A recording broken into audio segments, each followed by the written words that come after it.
What's going on, guys, and welcome to Osboo's News. Our new The Finals podcast could be the last episode ever, but it is the first episode ever. We're going to try this out. We're going to talk about the finals. We all play the finals. We're all big fans of the finals, and I'm just always dying to talk about the finals. You guys see on Tasty Cast. Any chance I have to talk about the finals, I will just talk forever about. So probably best to have a forum here to discuss all things the finals. And yeah, my name's Seth. Joining me today, of course, is right above me, Josh, and above him, Cody. How you guys doing? And are you guys excited to talk about all things the finals? We just stopped playing to film this. No, we're gonna probably jump back into playing after filming it. So True. We're bleeding it, baby. Yep.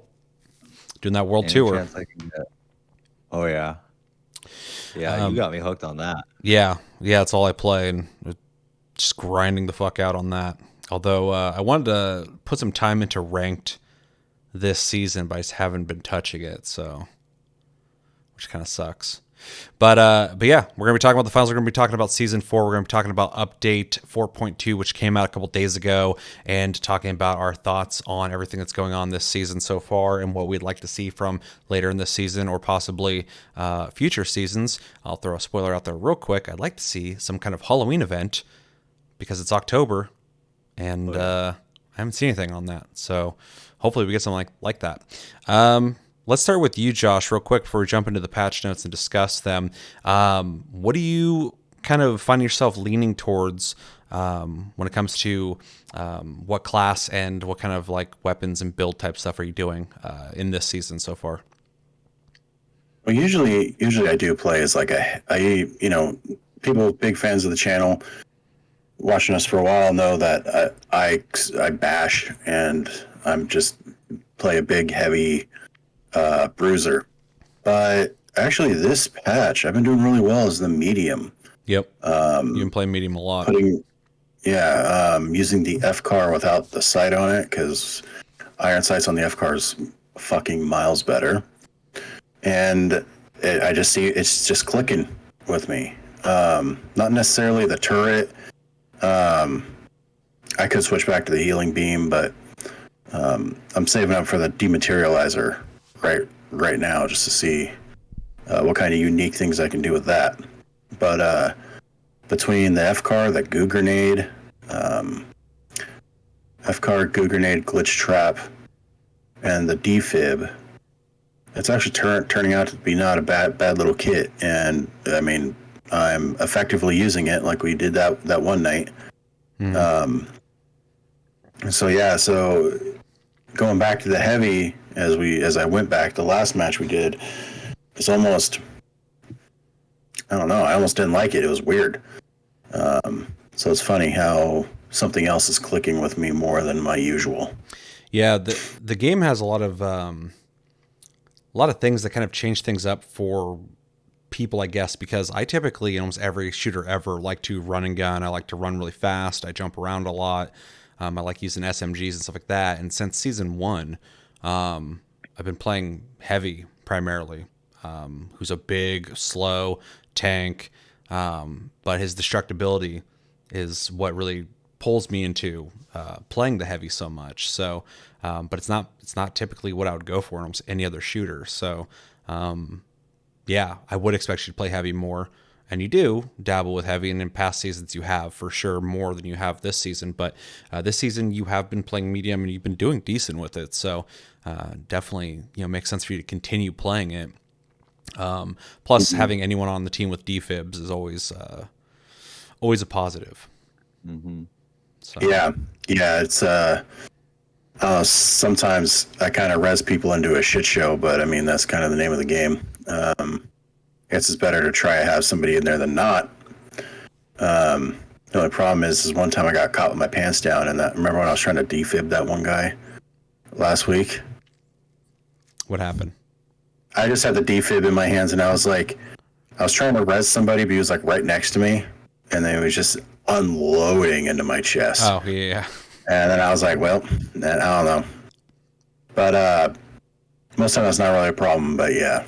Having the defibs is definitely a game changer, especially in moments where it's like we need people up, Yeah, And World with World Tour, Tour, where you have, when you have to use coins to come back into the match, Yeah, it's a must in World it makes a Tour. huge difference to just be able to get people back up. So yeah, and it's one of the most annoying things ever too, because you'll see people do like, you'll wreck a guy, and then as you're trying to heal, you'll see him like drive by and do a quick like defib on him. mm-hmm. Nothing infuriates me more than that. Oh yeah, I'm it's the fucking pissed worst. instantly. Yeah. Cody, what have you been leaning towards a lot in season 4 so far? I've been mostly going heavy.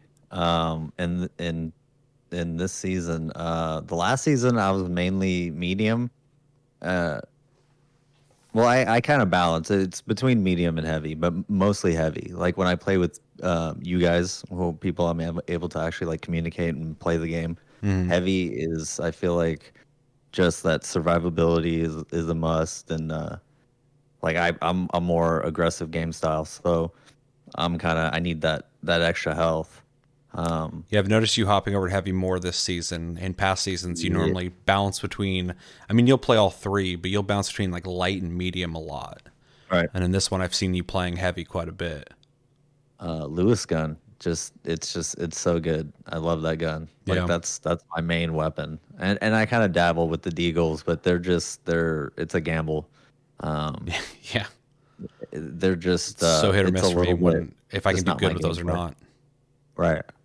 Yeah, they're very Um, much like a fun weapon for me. Like if Yeah, I'm just looking to dig around, a lot like the revolver, the mediums or light mediums revolver. mm-hmm. Um, yeah, like I don't know. Either I'm not accurate with them, or I just don't understand them, or what. But I just have a bad time. I like how they look. I like how they fire. But every time I get into like a firefight, I'm like, I'm probably not going to win this. Yeah, and they'll keep balancing them. I mean, they'll keep messing with them, and all those weapons are good. I think that's why I kind of needed that extra, um, like the way I play, just the extra health, like as a heavy. You mm-hmm. know what I mean? Just that survivability, because it's like there's so many different types of weapons now in the game that can just, you have to be able to kind of like switch in between. That's why I kind of like that you can, in most game modes now, you can switch in between um classes. Yeah, Um which is like, so you can kind of like, combat a light with a heavy or whatever, but it's super fun. But yeah, heavy is just awesome. I just love it. Like you were talking about destructibility. Like, I roll with a grenade mostly, because I just like kind of just throwing. If I, I'm pretty accurate with them, so if I could throw them, into a enclosed space and at least get some damage, that's just like boom. There, you know what I mean? I'm getting some damage in, and you get mm-hmm. two of them. So I'm not super good with the mines, but grenades are the shit. And then dome. They nerfed the dome. I think last season. Mm-hmm. So now Which is it just devastating. doesn't last. Yeah, it doesn't last as long, which almost makes it even better because now I've gotten a little bit tighter with it. So it's like you just use it at the right time. Well, it's like when they Um, nerfed the or changed up the APS turret, right. and a lot of people complained about it, but I actually kind of liked it because it just makes you have to be more involved with it. Before Exactly. you could just drop it and it would last for a while and then eventually go away. And now it has like a health bar Yep. system that every time a grenade gets eaten, it takes away from it. And with that, you could still put another one out like right after it's done pretty quickly. It They're not as recharges tanky quick. You as just they have to be used on to top be. of it. You can't just set it and forget it. Oh, And yeah. with the dome shield, it still blocks bullets, just not as much. So you can Right. use it in circumstances that, those couple seconds can buy you, a revive or stealing the cash out or whatever. Like it can still make a difference. It's just got to be a little more precise in when to Yeah. use it.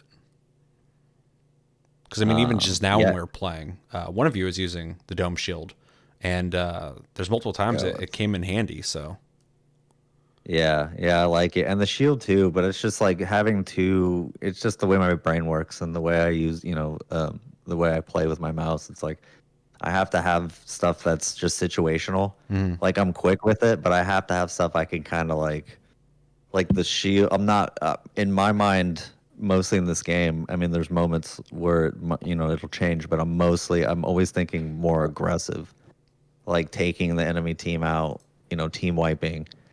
you know, instead of like setting up defenses and things like that. But that's the thing with this game is like you're always evolving. Like every time you're playing, like it's just everyone is playing, getting better. There's new players. Like people are on their shit in this game. The Oh yeah, people, you know, the core, you know, the core crew. Like it's a sweaty game for sure because and season 4 has seen some growth, which is nice yeah, because season 3 was stagnant as fuck.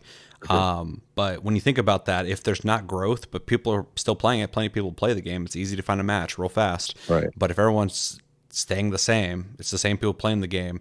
Everyone's just getting good at the game, and so it's just sweaty as shit. Yeah. So So it like you know, so it's just always everybody's gameplay is evolving, you know, and I Yep. like that they're you know, Embark's super active in, you know, hearing the community out and they change things very quickly. like There's the updates CL-40, constantly.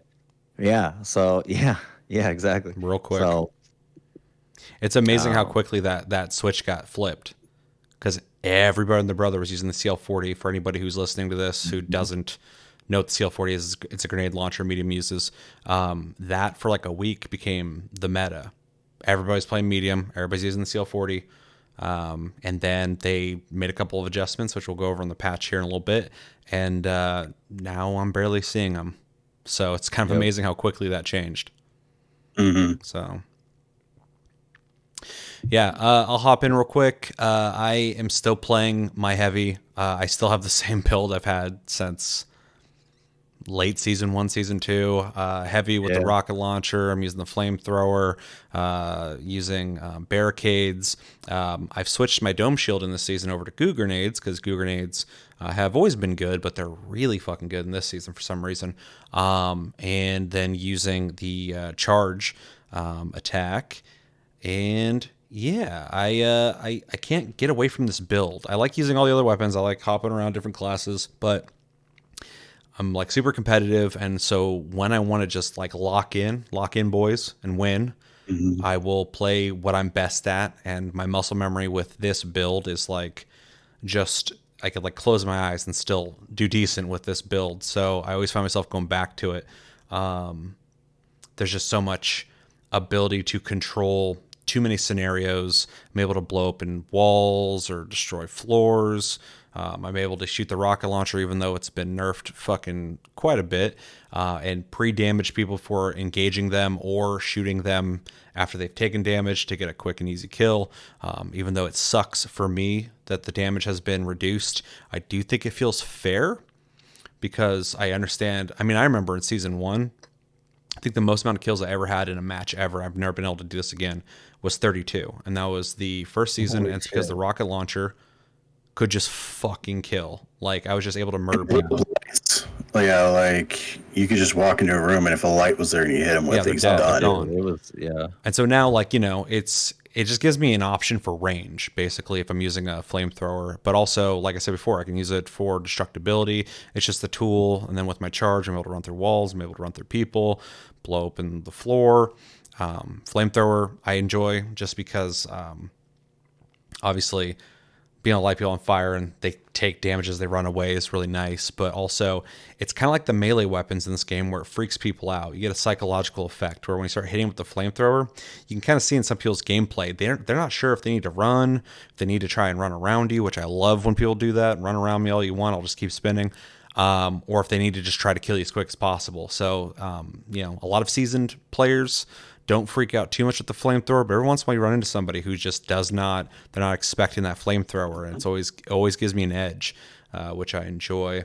And then goo grenades are just like fucking one of my favorite things in the game right now, which is so weird because in earlier seasons I barely used them. But yeah, I just barricade the shit out of everything. I seal up windows, doorways, make walls when I'm out in the open. I'll, like, when I'm running into combat, pre-throw them ahead of me just to give myself some cover as I approach.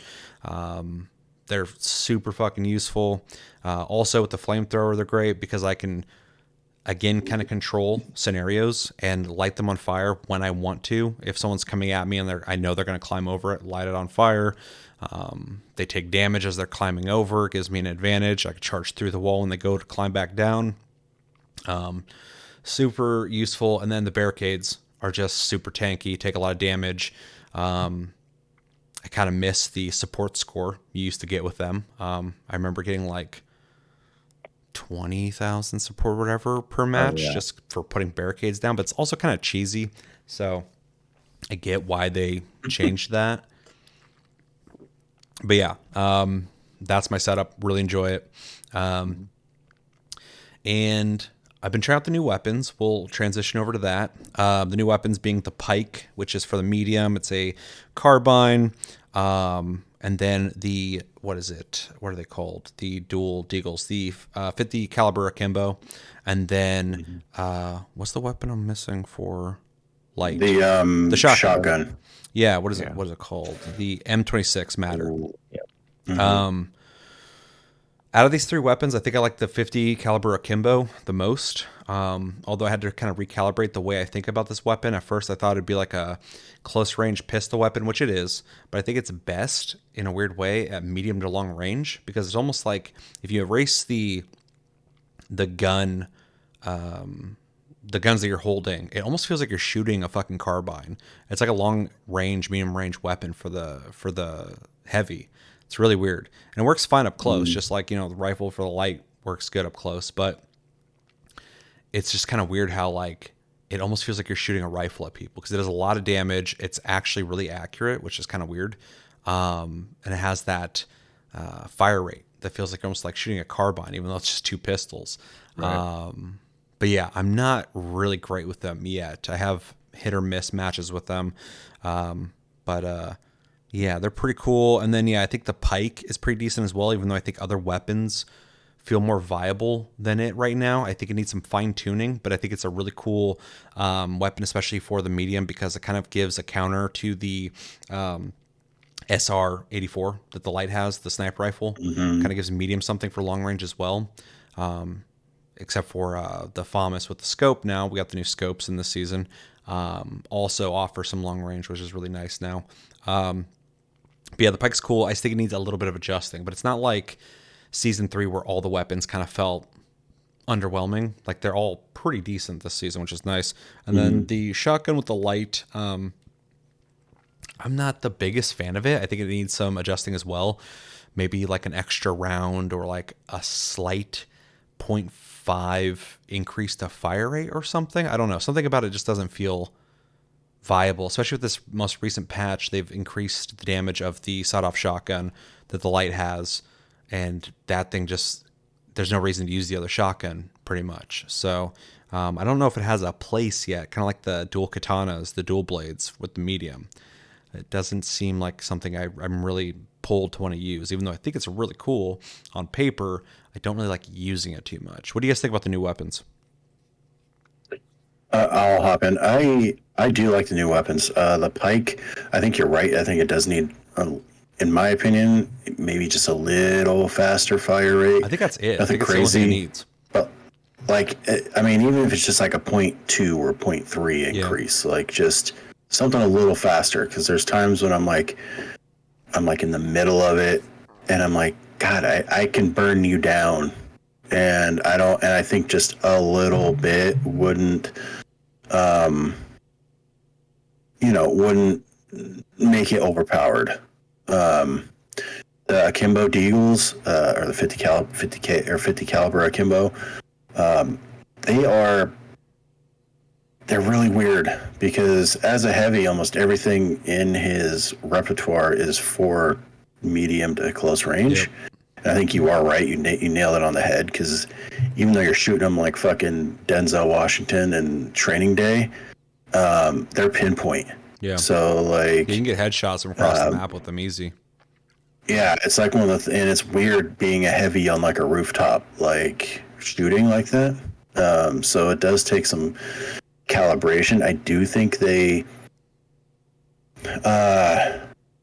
actually think they're probably the best tuned so far. Yeah, the fire rate is fast. The damage is fucking really good, especially if you get headshots. You can kill someone in like 3 shots. Yeah. They're just kind of wonky up close.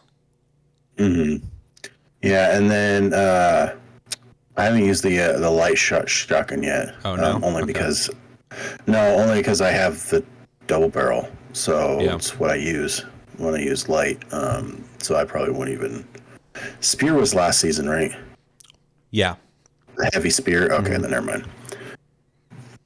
But You got thoughts on that? Hmm? You got thoughts on that? The spear? It's underwhelming. They did something recently though, because everybody's using it again, like today. Yeah, yeah. I've seen it a few times. I just know that when it first came out, it was one of the first things I bought, and I liked it. I did a lot. It was when we were playing a lot of the power shift and stuff like that, and having that AOE attack was nice. It did a lot of damage, but like then when I started to do it, at the beginning of this season, I was using the winch claw and the spear, and you kind of would get someone close, and then you do the AOE thing, and it would like, I don't know if they lower the damage ticks that it does. You know how much, before it can damage again, or lower the damage just in general. I haven't really looked at the past patch notes for it, but something was different about it. And I don't know, maybe it got some tuning again, but I was completely turned off. So it's like, it was like, if I'm having somebody in my face, I'd rather crack him in the face with the sledgehammer, not. The sledgehammer has been the most consistently good weapon since season 1. Like It it's just like doesn't, yeah. it's always good. It's never had an issue. It's never been like nerfed like to the point where people don't use it. Like it's scary as fuck even when you're a heavy, when another heavy has it in your face because they're gonna kill you in a couple hits. No one's pissed that, like, most of the time if I get killed by like a heavy with the sledgehammer, I'm like, I'm gonna get that motherfucker. Like that's Yeah. it. I'm coming after him, dude. Like I'm that's it. Like I'm getting him. Or if you're playing on World I'm Tour like, and you got like 3 other teams, He's good. that team I'm gonna try and avoid because it's just gonna make clusterfuck Right. when he shows up. So, but yeah, because of that, because of how powerful the sledgehammer is, like yeah, you kind of when you bring out like the dual blades or like bring out the spear, they do feel underwhelming. Obviously, the dual blades are for medium, but they're also underwhelming feeling. So, and then light has a bunch of decent melee weapons as well, but they're damage based, so it makes sense. But yeah, sledgehammer is just undefeated as of right now. So Yeah, that overhead swing, man, yep. that thing, there's very few things in that game. A lot of things in that game are satisfying in the finals, but you get a good overhead swing on a light, and he's either looking right at you or he's not, and he just blows up into coins. It's Yep. like, ooh, you get a little chilly willy. Cody, what do you think about the new weapons? I'm I'm mixed. They're good. They have their. I mean, they're all. I like them. I'll go down with the akimbo. I like you guys. I'll piggyback on what you guys said. The medium to long range. It makes sense. It almost seems like a poke weapon. It's kind of like if you can get behind some cover, and kind of keep poking. Because most of the time, if I'm kind of stationary in a position and I'm just getting like poked behind, like I'm always looking for like a heavy kind of up top. Like Josh was actually saying, it's like it's weird being heavy on top of the rooftops because most of the time you look up and that's most the damage that I'm doing because a lot of people are using them too. And the pike I like. The one thing with that is I am hopeful for more, which I know they're gonna add, but hopeful for more sites. And I know they're going to add it because the being able to remove them, but there's only one that you can remove or add, the original or and add guns that didn't originally have a sight on it, which I'm hopeful for. But the pike is good. It almost seems like you need more ammo for some reason, Yeah. or like a quicker reload. Yeah, it needs something. Yeah. Yeah, there's something there, but it hits hard. It's same thing. Yeah, Like the damage that's the thing output's with good. most.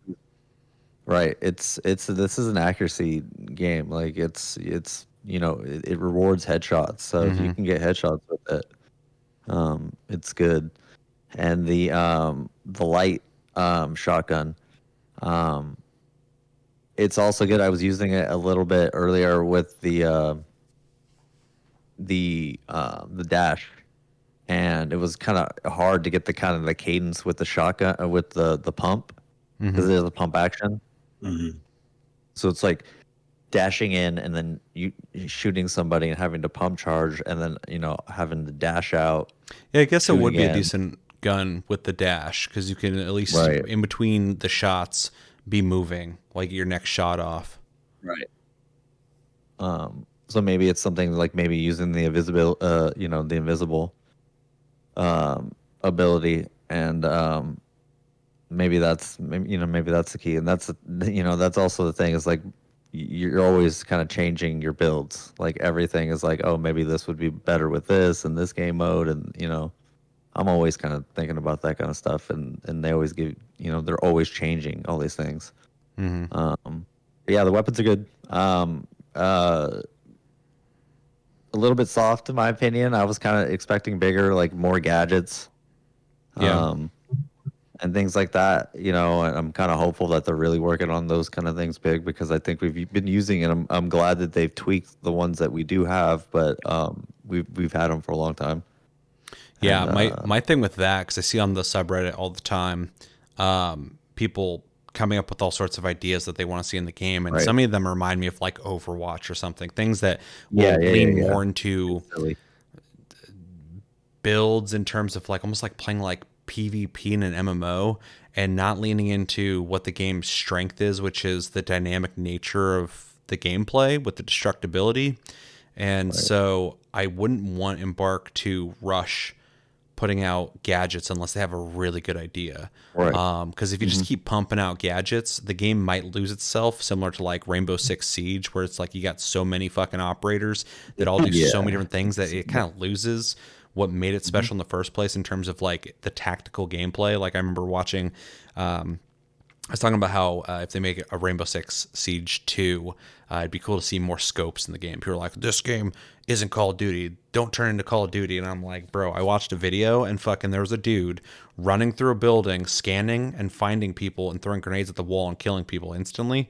Just running, gunning with grenades going boom, boom, boom. That's Call of Duty. Siege is already Call of Duty. So my whole point is, I wouldn't want the finals to turn into something kind of similar to Hunt Showdown, my other favorite shooter out there. It's like slowly becoming something that Hunt shouldn't be.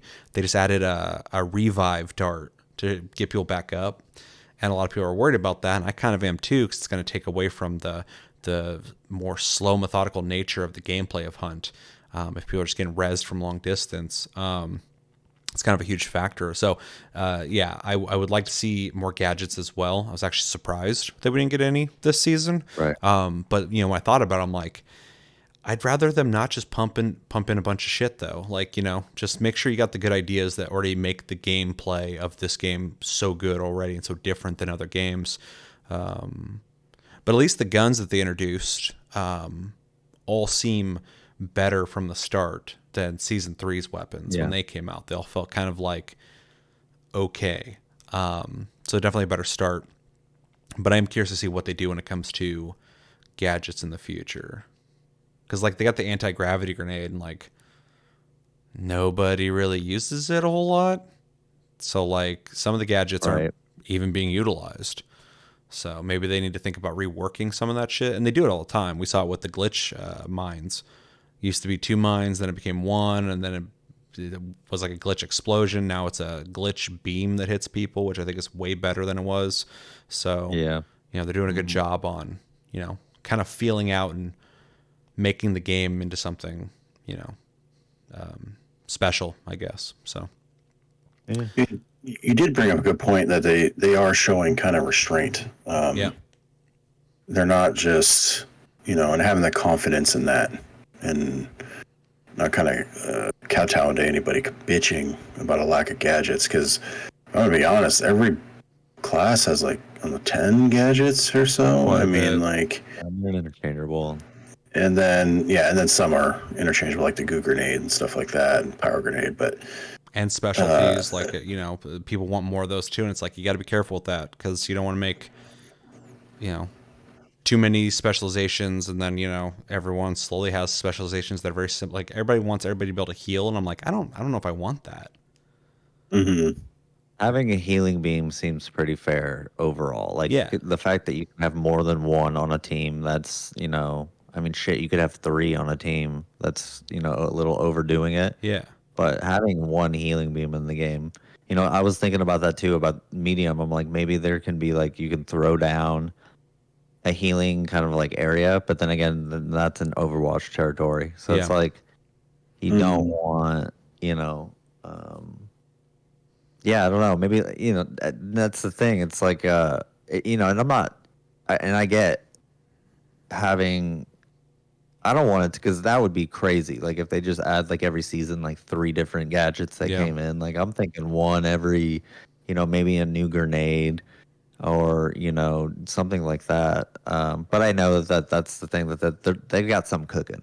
Something's cooking. Oh, Something's definitely. there. The last I read, they said they had up to season 7 planned already. Oh yeah. So Yeah. they got That's long-term fucking plans. out there. Huh? So that's like a year Yeah. of content, if that, or if not more. Well, yeah, because every So, season is what, 3 months? yeah. So, yeah. Which is awesome. Okay, so they just added sights in the game. Yeah. What do you guys think about that? I think it's a long I time think coming.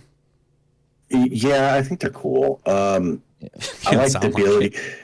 I like the ability more of taking things off than on. You Yeah. know, because like with the F car, I took off the fucking sight. With the pike, I took off the fucking sight. Yeah. There's really got to pay for that. But I haven't added sights to really anything because usually I stick to either those guns or a melee weapon. So I'm getting kind of. I still want to, because I'd like to try. I like the M60 because its fire rate's insane, and its ammo's also crazy. The But the sight on the M60 is a game changer, though. I fucking love it. Yeah. yeah. So that's probably going to be one of the next things I try. But other than that, I think it's good. It just allows not like an OP, option for people, but just something that makes you enjoy. I wouldn't stick with the pike unless I could take off the sight. I wouldn't stick with the F-car unless I could take off the sight, and I love those guns now. So it kind of lets you explore guns without. Can you take off the scope off the lights sniper rifle? I don't think so. Let me know in the comments if I'm I wish wrong you if you're could. watching this. And, Yeah, I wish you could. I really wish you could. Because that'd be a little crazy. That'd be fucking wild. But so options are always nice, and that was definitely an option that like doesn't break anything. So Yeah. why not? Yeah, I really like it. I've been wanting scopes for a while. I just didn't want it to change stats on the guns. Like I didn't want to be like, oh, when you put this thing on, it increases your accuracy but lowers your stuff. Like I don't want that kind of shit. I don't want this to be Call of Duty. It's all about the gameplay, the balancing, the team comp, the destruction, the dynamic nature of the gameplay. So don't start adding too many stats in there. But it is cool to have, first off, like you said, it's weird that you have to pay for taking a scope off. But if you're in the situation that me and Cody are in, where like you're already kind of maxed out on everything, have everything unlocked, you have all these coins you want to be spending on shit that you don't have anything to spend on anymore. So it is nice to have something to work towards. Gives a sense of progression, although I have all the scopes and sights unlocked now. But I really like it. It just gives you new ways to basically look down and aim at people. I would like to see more scopes introduced on more weapons, more scopes introduced on weapons that have new sights. I'd also like to see, and I do believe they said that they want to do this, have like reticles you can buy for your scopes and sights, like different shapes, stuff like that. Give you another thing in game, hopefully in-game currency to buy. Or put in the battle pass or whatever, that you could either buy per weapon or just unlock that, and if you have a sight that can use it, just equip it. But yeah, overall I really like it. I'm glad they went with a simplistic, like, look, this is just a new way you can look at people when you shoot at them. So yeah, I think they did a really good job. I think it adds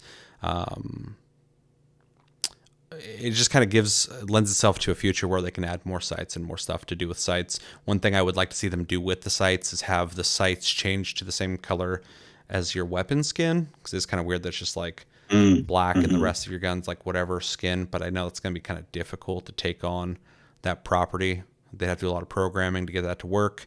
And also, like, if you had a pink gun and you went and bought a sight in real life, you're probably not going to find a pink one unless you had it specialty made. So you'd probably just have a black sight on your gun anyway. So it's not that big a deal. It's just kind of nice to see it mesh better visually with your Mm-hmm. gun. So, but yeah, overall, I really like it. So, Cody, what do you think? Yeah, exactly what you said. It just adds a little bit more, just custom. That's customization. I mean, more is better. Any way to, I mean, in this game, get an edge, or stylistically get, also everything, everything in this game looks good too. I mean, they make it look good, so it's like, Mm-hmm. um, yeah, yeah, I like it. Yeah, my favorite thing about it too is there are certain guns that I kind of liked, but I hated its either sight or its scope. Like kind of like what Josh Right. was saying, he took off the FCAR scope. I'm not a fan of the FCAR scope either, but at one point that was just how you had to use that gun. So you just had to deal with it. It's nice to have an option to go like, I like the gun, I just don't like the fucking scope, so let me take it off. Yeah. Now you Almost can. just seems like a So different weapon also. Like without the scope, it almost just seems like a different weapon too. yeah, Because when I use it, I was like, damn, I'm like hitting shit now.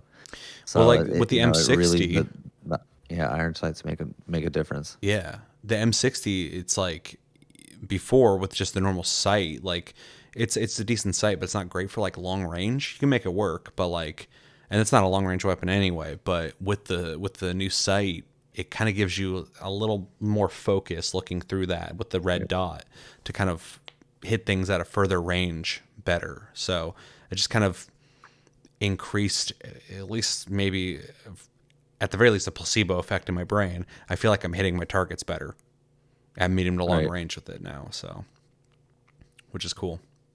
Yeah. All right, so we all agree the scopes are cool. They Yeah. added facial hair, which I think is something they should have done a long time ago, but I'm glad they added Yeah. it now. We all have facial hair, so I think we all appreciate that option, I guess. Oh Representation. yeah. Yeah, yeah. And then Wasn't bad. what else did they do? Oh, a new map. We got Fortune Stadium, representing Mm. all of the or three of the sponsors that are a big focus of this season. Has multiple islands of different buildings of different themes of these sponsors. Jumping in on my thoughts real quick, I hated this map when I first played it because it was a very complicated, very layered, very intricate map. Now that I've learned it, I like it. I don't love it. I like it. But it's cool because I really was battling myself when I first played this map. I was like, I don't know if I like this map. I feel like it's kind of just thrown together and kind of sloppy feeling. And now I think I was just more so confused on I don't know how the hell to get across this map. I don't know where to go. It's like hard as hell to traverse this map because there's so many hallways, so many different ways to go to get, and you have to launch between the areas to get to different areas. So it's like confusing, but with the familiarity, like any game, when you're playing a map you've never played, once you start learning it, you start knowing where the choke points are at, where you should be attacking people from, where you don't want to get shot at from. You start thinking more strategically, and I'm at that point now with the map, and so now I'm liking it, and it does have some spots that I think are actually really fun to either attack or defend from. Quite a bit of them actually. And no negative spots. I can't think of a spot on the map I dislike. Like on the Kyoto map, I hate the fucking Grove. The Hmm. bamboo area, that I hate Yeah. out there. But on this map, I think, Thinking of like the edges of the buildings, like on the edges of the map. That's for me as a heavy because I'm still learning the maps, but yeah. I've more than one time charged out just out of panic Oh and yeah, just charged out onto the edge of the map. Just fell. yeah. The first I'm like, week "Wow." that it had been out, I just like ran through walls, like hitting people, and fucking I go flying Yeah, off, and I'm like, I had no idea that was just outside, but I guess I know now. So but that comes with the familiarity. What oh do yeah. you think, Cody, about Fortune Stadium? I like it, but like you said, it was just like at first it was a learning curve. Obviously, I'm still learning charging out, and falling to my death. But um, it just has, like you were saying, like it's almost like a jungle gym. I mean, there's just like Yeah. there's something, there's that the one thing I do like about it is that one, because it just kind of makes it chaotic, especially when the low gravity event hits. But when you hit the center, there's a big room in the middle, in the center, With the launch where pad there's a launch pad. Yep, Mhm. and and the there's the, I don't multiple know, layers or floors yeah, I that think go there's like up. 5 floors. Yeah, it's crazy. And the one of the cash outs is on the 5th floor, I believe. One of the spawns of it, and that can get kind of crazy. Because you can see it. There's like a big hallway, and it's big and open, and you can kind of see people coming too. Mm-hmm. So if you're trying to defend, um, I like it. And it's funny because it's like, yeah, I didn't like it at first, but now, like, I'm with you. I like it. But also it's one of those things where there's not one map in this game so far that I can say, like, when it comes to rotation, that I'm like, oh shit, it's this map. Like, they're all good Yeah. for the most part. Um, I still want for Power Surge, I want Vegas, but I know that's in the works. But There isn't a Vegas one. Is the oh, that's weird. I didn't think about that. because that would be crazy. There'd be just, so you'd be crumble and buildings Mm-hmm. there would be so much destruction. Mhm. But that would be fun. But yeah, the new map's awesome. Yeah, I like it. Josh. It was really not any. It was really difficult for me to really understand in the beginning because it's just like a very complicated fucking Super Mario Kart battle mode map. Where it just Oh has yeah, like yeah. the 4 colored islands. Except, my God, there's that one orange place that's like, I've ran into so many doors. I'm like, this is just a dead end, or There this are a is lot of Oh just yeah. a fucking, this goes nowhere. Um, and being a heavy with the sledgehammer is nice because I just make my own doors. But as a medium, I'm like, fuck, now I got to find a way to get through this or around this or up That's there the or shit that's whatever the hell. so alien to me. We were playing earlier, and I think I was the one that put the barricade or the foam at a door. And I'm like, if I need to get through this, I'll get through it. But then I ended up dying, and Cody came running up the stairs. I think he was playing a medium at the time. And we're like, get in there, get in, get in there. And he like ran to the door and opened it. And it was just foam. And he's like, fuck, he had to run to the other door. And it's like, he's like a second off of being able to grab the cash out. But Oh, it was a shield. yeah, yeah. Or Um, yeah, it was, yeah, Barricade. it was a shield. And that's what, yeah, oh yeah, that's what And yeah, like you so yeah, looked at the it for a second, then you barricade. turned, and in my brain I was like, just go through it. And I was like, oh shit, no, you can't do anything to it. Yeah, I mean, you can for stand there and sure. shoot I'm it like, forever. what do I do? And it Yeah. was pretty genius. So that's where I see doors, especially in that place. It's almost like a horror movie. I'm like, fucking, you open a door. There's gonna be it's gonna be blocked. Get me out. No more locked doors.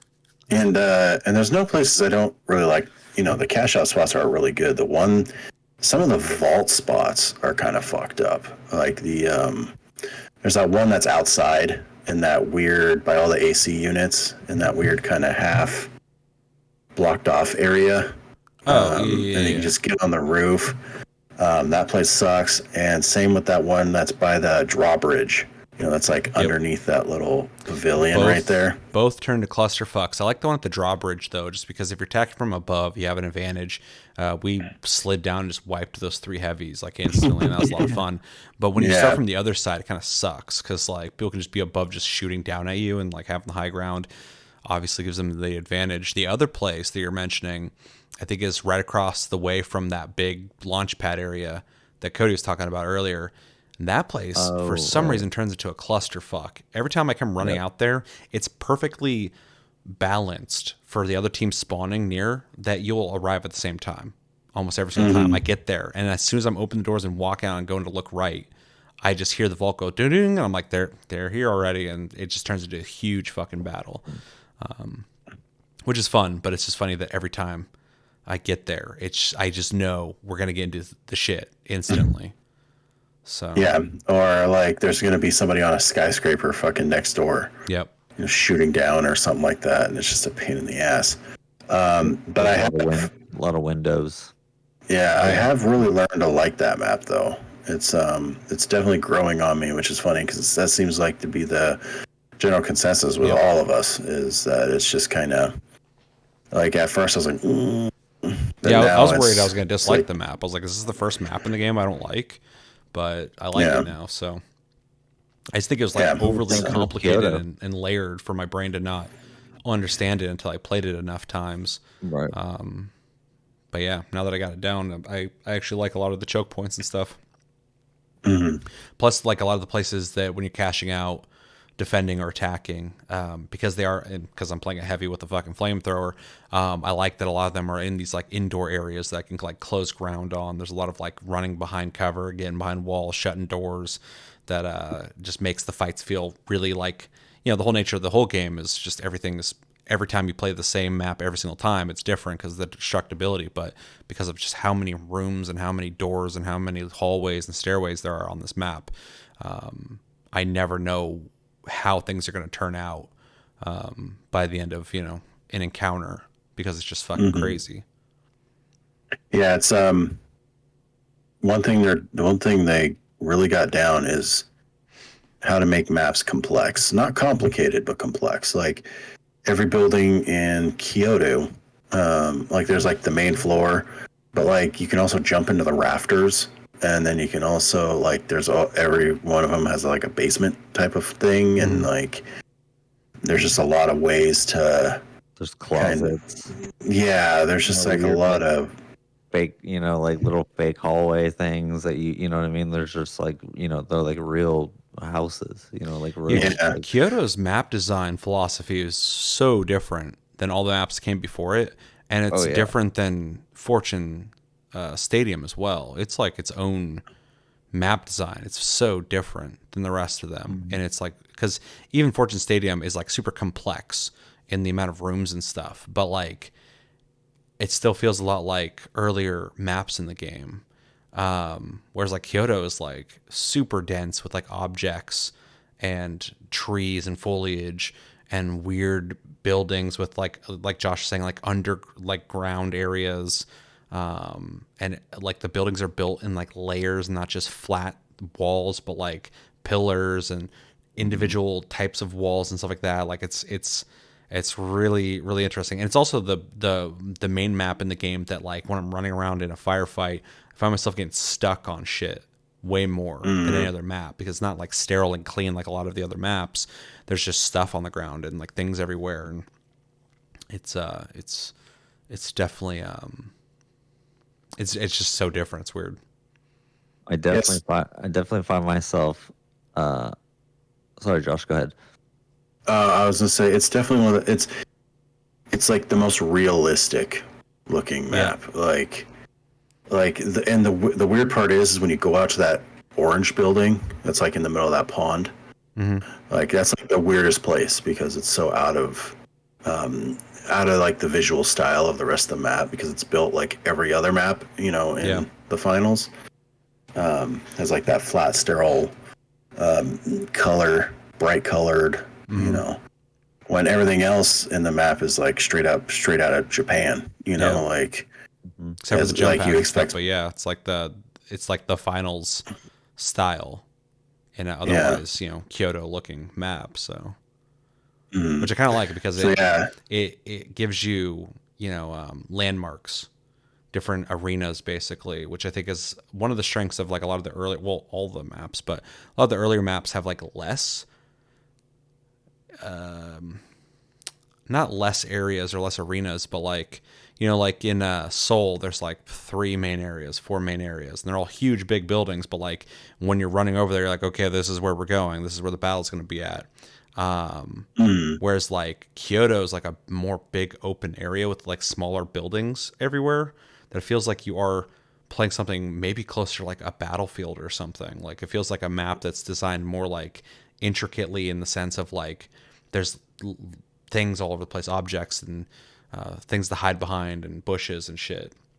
And even Fortune Stadium, as complex as it is when it comes to floors and hallways and stuff, it's still just like a sterile complex that's just a big arena. Even though they did obviously lean into the arena thing with every sponsored area being its own visual theme and layout and stuff like that. So, but yeah, I like to speculate because I would love to see like a jungle arena. that'd be cool. Like, because honestly, because in the battle pass you do get that jungle. You know that I know it's like a safari, right? Is that what it's supposed to be? It's like a I think so. safari outfit. You're talking about the Indiana Jones style Indiana one? Jones thing. Yeah. So, I mean, that could be a little something right there. I'm like that, they could do it. I mean, but that's honestly what I mean. I just had a come to Eureka a moment. moment there. Yeah, eureka moment. I was like, ooh, that would be you know I think one thing swinging that on could be vines. cool, obviously with after Kyoto, everybody wanted like and the first season with Vegas, but everybody wanted like themed seasons, which I think would be cool. But I kind of like that in this season they went back to just being kind of like a random game show feel, which obviously is what they're going for. Right. But I'd like to see another season return to just a big theme again. And we've talked about before, but like everyone's kind of saying like a medieval theme would be really cool. Have a map that's based off of like a castle, or castle with a village or something like that. Obviously it's gonna be big maps. There's gonna be more things to do than just one thing. And then obviously through the battle pass have like medieval stuff or fantasy stuff, whatever. That'd be cool. But then after that, maybe go back to another game show feeling one, like kind of like go back and forth between hard themes and then make sure to return to the finals feeling theme. But yeah, there's all sorts of things I'd love to see because I love especially the battle pass of season 3 because it was all Japanese themed shit. I love Japanese stuff, so it was cool to unlock stuff. But I like in this season it's so random. There's all sorts of weird random shit that down the road when I'm going through all the stuff I've unlocked to wear on my character, there's gonna be all these random things that aren't based on a specific theme that will allow me for more diversity in how I design my character than just Japanese stuff or just medieval stuff. But it would be cool to see a medieval, or at least a section on the battle pass be medieval stuff. I mean, there's melee weapons in the game, so it'd be cool to see those take on a like everyone's saying, and I agree 100%. But like the riot shield, it'd be great to see a sword and board skin for that, where you have a sword and a fucking shield. It's begging for it. So Yeah. yeah. Yeah. But see, there's a story too. Also, like there's a thing. You know what I mean? There's also that's the other thing to think about is like and I'm thinking to do a jungle theme. They have a plan for a long time for these seasons, so the possibilities are endless. But they do have like a story. There's a story too. Yeah. So it's kind of like I know they want to kind of continue on and kind of be like fluid. So, well, I think curious. at least next season or the season after that, we'll probably see more sponsors get introduced as well because there's more sponsors than just Halto and Gmo and stuff. So maybe next season we'll have another 3. I forgot what they're called. The one that starts with a V. That's all red, wherever it's fucking cool looking. Like there's other companies. I looked up the lore and like they all are like different companies that do different things sponsoring the finals because it's the most popular game show in this world. So it'll be cool to see what they do with the sponsors. With that, let's segue over. What do you guys think about the new sponsors? You pick one and you unlock things through them by gaining fans. What sponsor did you pick, and what do you think about how they're doing that? Let's start with you, Cody. I picked the what is it? It's a tool. I don't know if it's, and let me know in the comments if you know. Is it Isolt or is it Isolt T? Oh, Easel T. Yeah, that's what I usually. Yeah. But I picked that one because I'm still kind of confused on it because I picked the main one, and I know if you work all the way through it, you're allowed to work through another one, right? I hope so. Yeah, that's what I'm kind of confused about, which I'm fine with. Hey, don't get me wrong. Like I picked what I picked. If that's the thing, hey, that's the deal. I signed it Signed it in blood. Sign in blood, dude. You sold your soul to the devil. That's it. Gladly. And but yeah, so I'm confused on that. But I picked that one because I'm mostly, at least at the time when I started playing, I was mostly medium. Yeah. So now I'm kind of thinking, I'm like, I maybe I think should we have went all with the picked heavy different one. sponsors, We did. which is interesting. So yeah, you picked these Mhm. ulti. You normally I play kinda medium. Yeah, I kind of figured at least to get a good feel of it. That's why I was just like, I made sure it was like, what are you gonna pick? Okay, that one. I might just pick this Yeah. one just to make sure.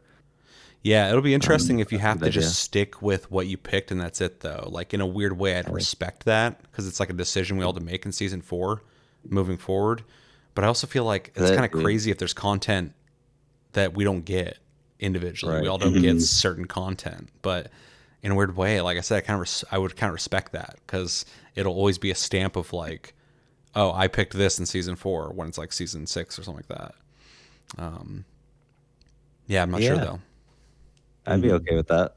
Yeah, I'm cool with the 2, but at the same time, I also want all the stuff. But there's only 60 some days or whatever left in the season, so it's like, and these fans aren't coming in that fast, so I'm like slowly grinding through it. Um, It but gives yeah, you a little something too, even with like the emerald, kind of like getting that grind. hmm Even though there's a small percentage of people that will get that, but um, this game has a little of everything. So people don't have who aren't going to go that far can kind of unlock things and get things like that too. So um, it it's just kind of has crazy everything.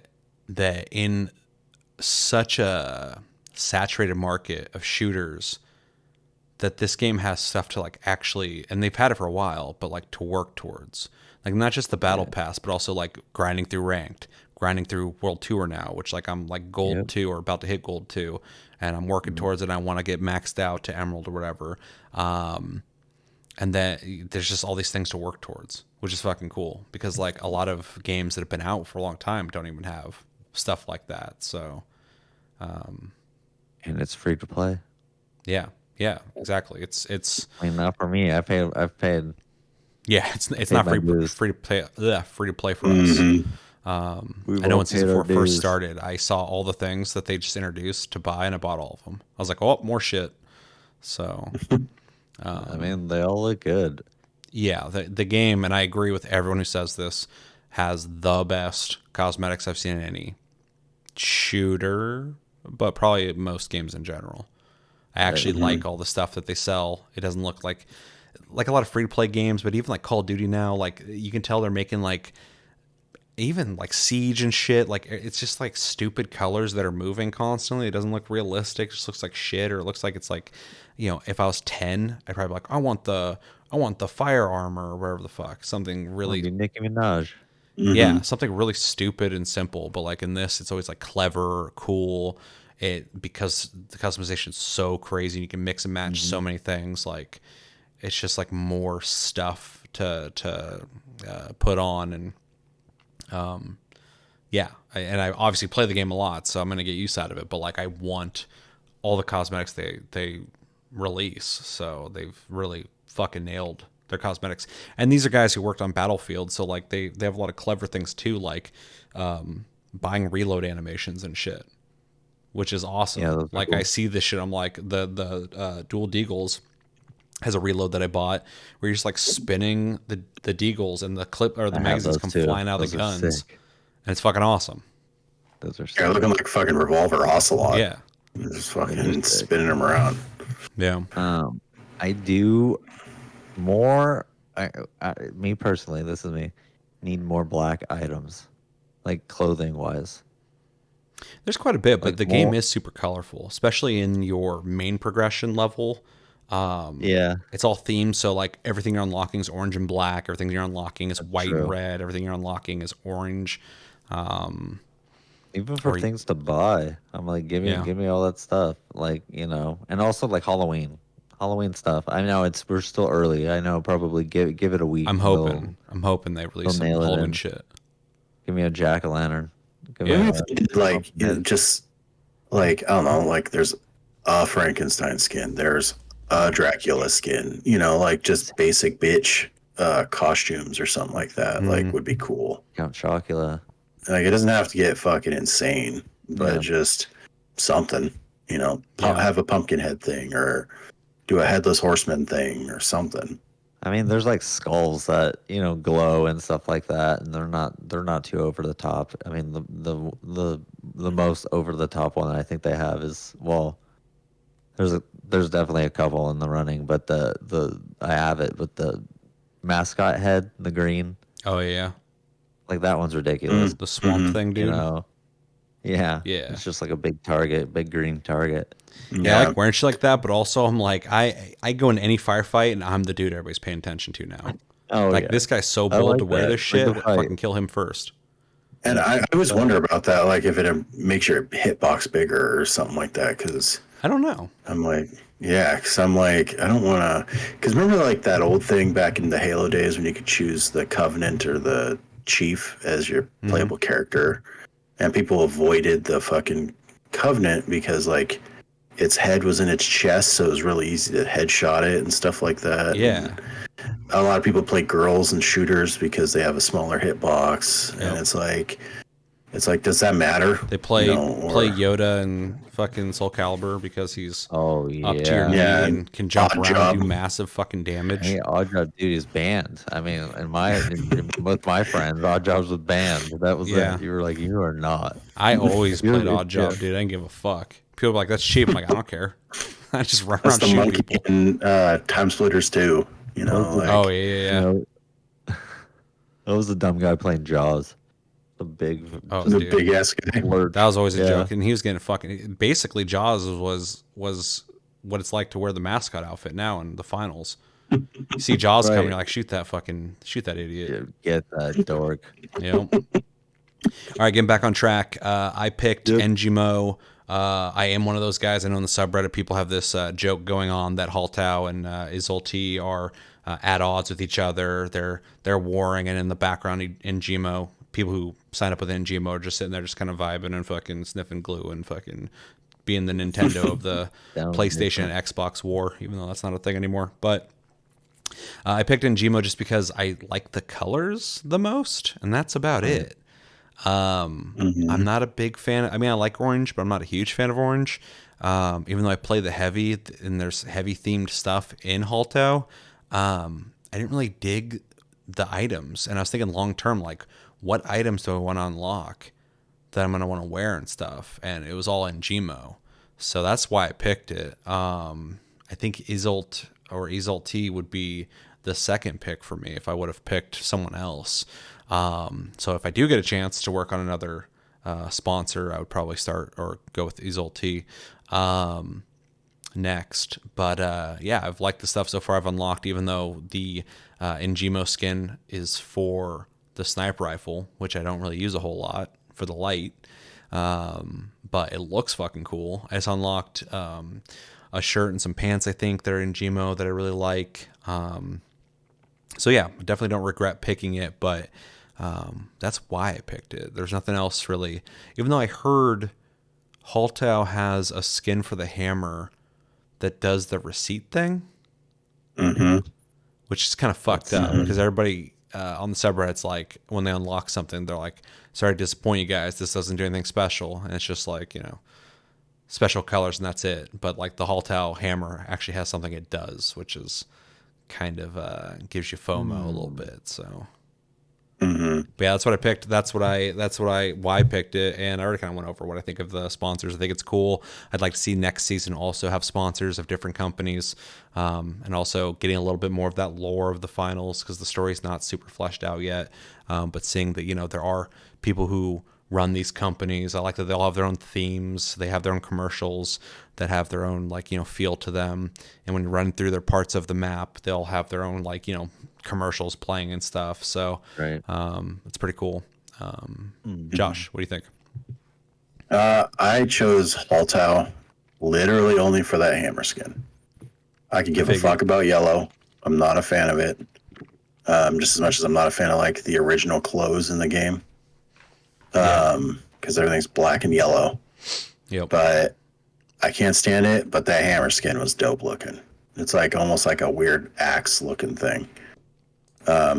Doing the receipt thing, I didn't even know about until recently. I just saw it on the subreddit. But that hammer, oof.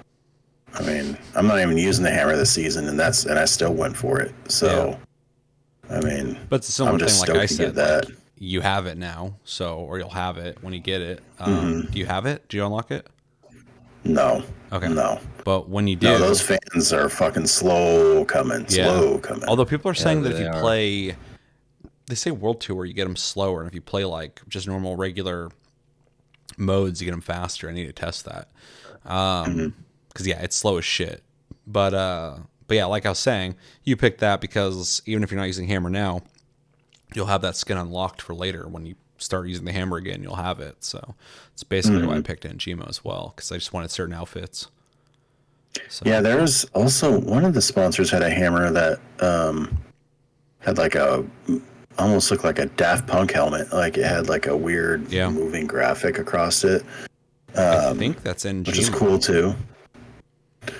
Or is that was going to be my second until I saw that fucking wrecker, that meat beater. Yeah, that makes complete sense for you.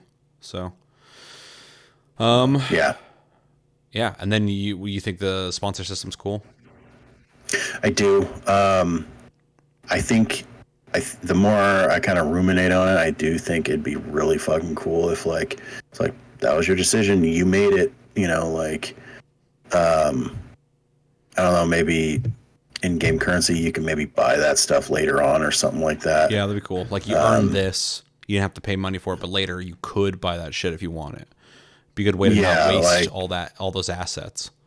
Yeah, kind of dump it into the pool of, or maybe there's like a themed store, where it's like, oh, this week is fucking sponsor shop stuff. Or something. Yeah, and then just so you're right, so we're not like, Ngemo is what, a third of whatever the other two are, and all that Ngemo stuff is just going to go to nothing, pretty much. Yeah, less people picked Ngemo than any other one. So, like, there's a lot of Ngemo assets that people aren't going to have. Mm-hmm. So it'd be cool if they did kind of dump into like a weird pool or something. Yeah, I actually like that idea more than grinding out a second sponsor, because you're kind of being rewarded for getting through your sponsor by not having to spend any in-game or actual money on those assets.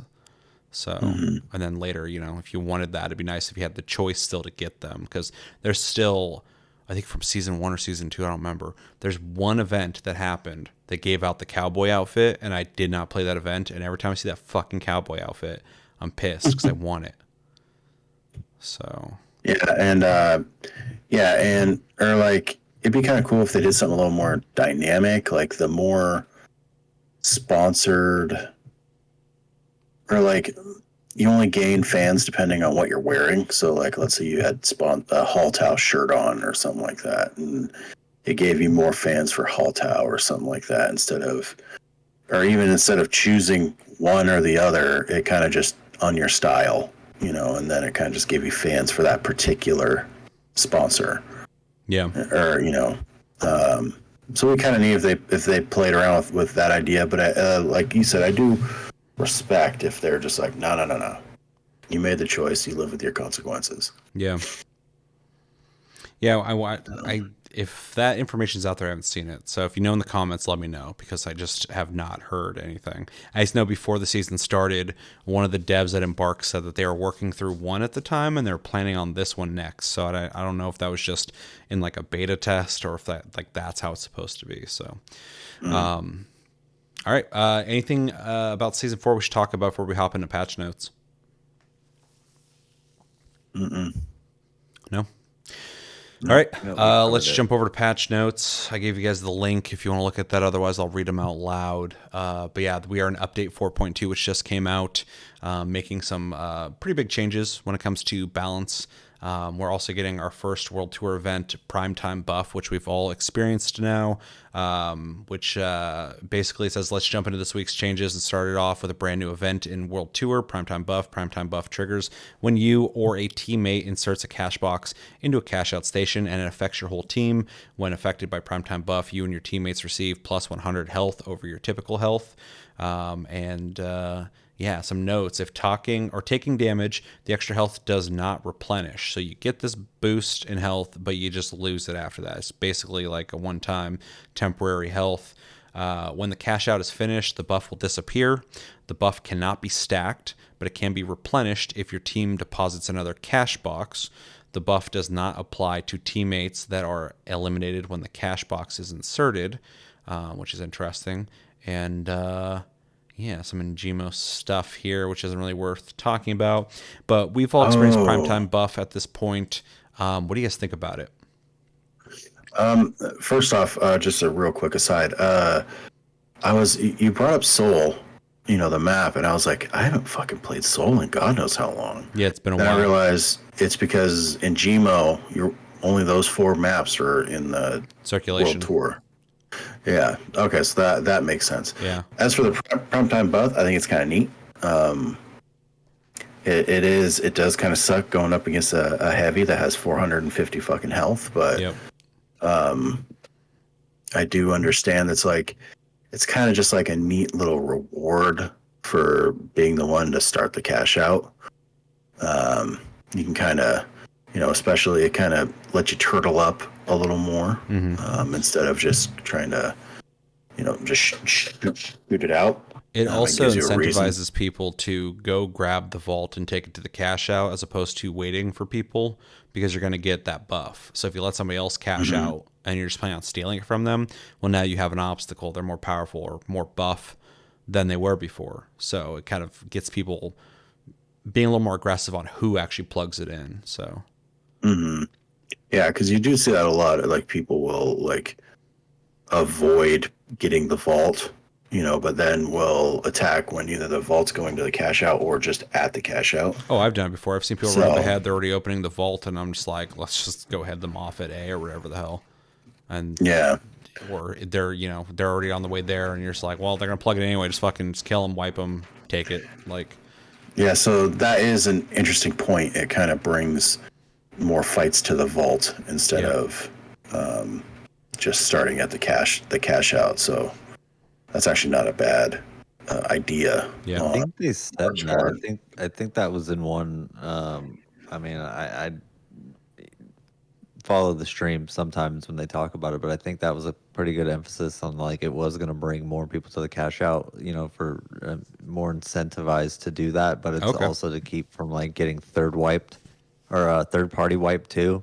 Oh, because yeah. most of the time when other players are coming in, so it kind of gives that little bit of a buff. So it's not just a huge cluster, a huge disaster when you're running in and then trying to plant the cash out. You have a little bit of a buff. Yeah, that makes sense. Because we were just playing, and it was multiple times that were just immediately when we threw it in there was already a team there, or 2 teams, and just then another or 2 clusterfuck. teams exactly. But it makes total sense. Yeah.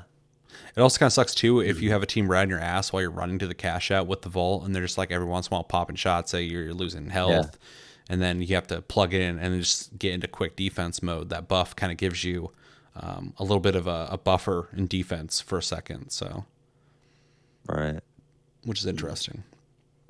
I both hate and like this. I like it because I like that they're treating World Tour like the game show that this game is supposed to be, and so having an event that's happening within World Tour, I think it's kind of neat. You don't have to play this mode if you don't like that buff, so you can choose to interact with it. The thing I don't like about it is I kind of hate fighting people who are buffed, but I also kind of like being buffed. So that's just kind of part of the game. So the event itself kind of just adds a new variable that just makes a fresh and different feeling, which I like. I hope later they'll introduce another event to get rid of this and have a new event that will change up World Tour as well. So yeah, I like that they're doing stuff to World Tour to make it feel a little more interesting to play through, because I played World Tour in Season 3 and I liked the idea of it, but I didn't feel like it was fully realized. And now World Tour just feels a little more focused on what they're trying to do with it. And so having this slight modifier that's going to be temporary, I think is interesting at the very least, and makes it feel more gamey, which is like all the things that happen, like the UFO and the Space Invader dudes who I feel like were gone for a while. Now they're back. Low gravity, all those kinds of things that happen randomly are fun, randomized, dynamic events that happen. Also, having this situation where if you don't get the vault in, you don't get that buff, but if you do, you get that buff. So it's just another dynamic thing that's changing every match that you play. So overall, I like it. I just, like I said, I'm not a huge fan of fighting people who are buffed, but again, if I get buffed, I'm not complaining. So it's interesting at the very least. So, Cody? Yeah.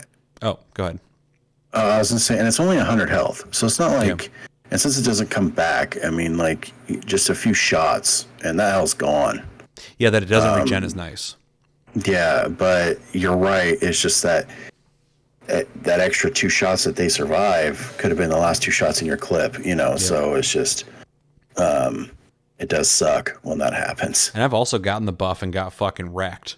Like I get the buff, someone comes in and just kills me instantly. I'm just like, oh, okay, that will fuck me. Like I guess that buff didn't mean shit. So, yeah, it's just in certain circumstances gives you an edge, hopefully.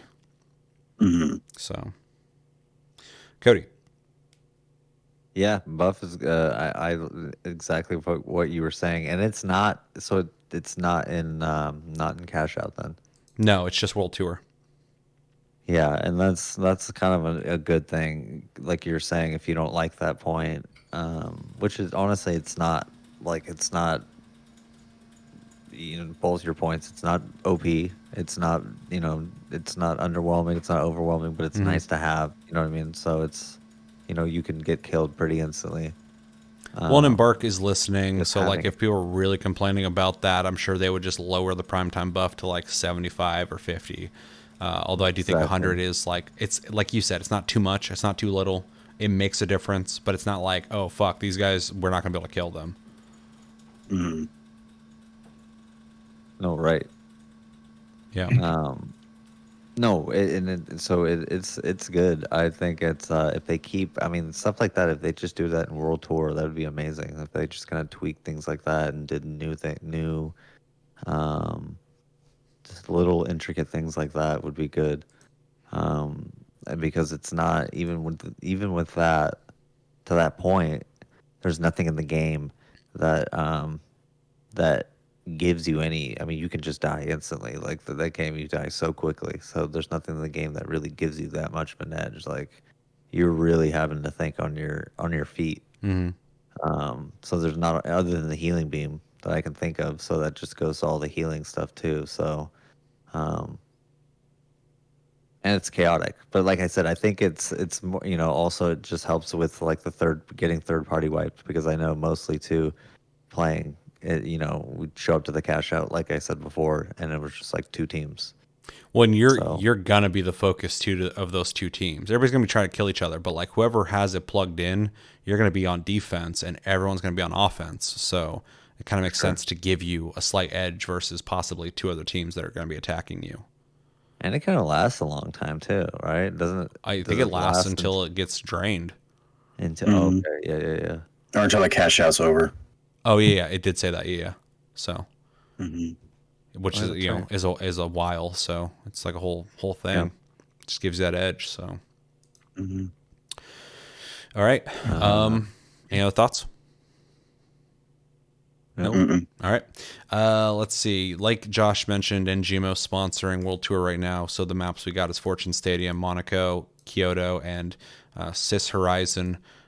Which does explain why we haven't seen certain maps, because we've only been playing World Tour. I kind of missed some of those maps, but I've also been enjoying playing World Tour. People who got to certain ranks in Season 3 are getting their rewards, already did. I saw a couple of them. They look really cool. It's like the fucking Emerald, I think AKM or whatever, and that's cool. Ruby, which looked really cool as well. I'll never know what that's like, but they're pretty cool. We got a community event happening right now. For this event, we're challenging all of you to eliminate 10 million enemy contestants using the brand new weapons introduced in Season 4 before the time runs out. If you succeed, you'll all be rewarded with the NGMO community compliant Akimbos will be monitoring your progress closely. Best of luck to the contestants. That's another community event which you can not participate in and still get those rewards. I think I always get the rewards no matter what, even though I'm typically playing anyway daily. So, but this one's interesting because you actually have to use specific weapons, which I kind of like. I hope they do that again in future seasons if they introduce new weapons, have events where they want you to at least try these out to get some progress on the community event. And of course, I want that in Gmo Akimbo skin. It looks fucking cool. But yeah, do you guys have anything you really want to add to that? Mm-mm. Cool event. Yeah, it's cool. Yeah, All I'm right. glad they do it.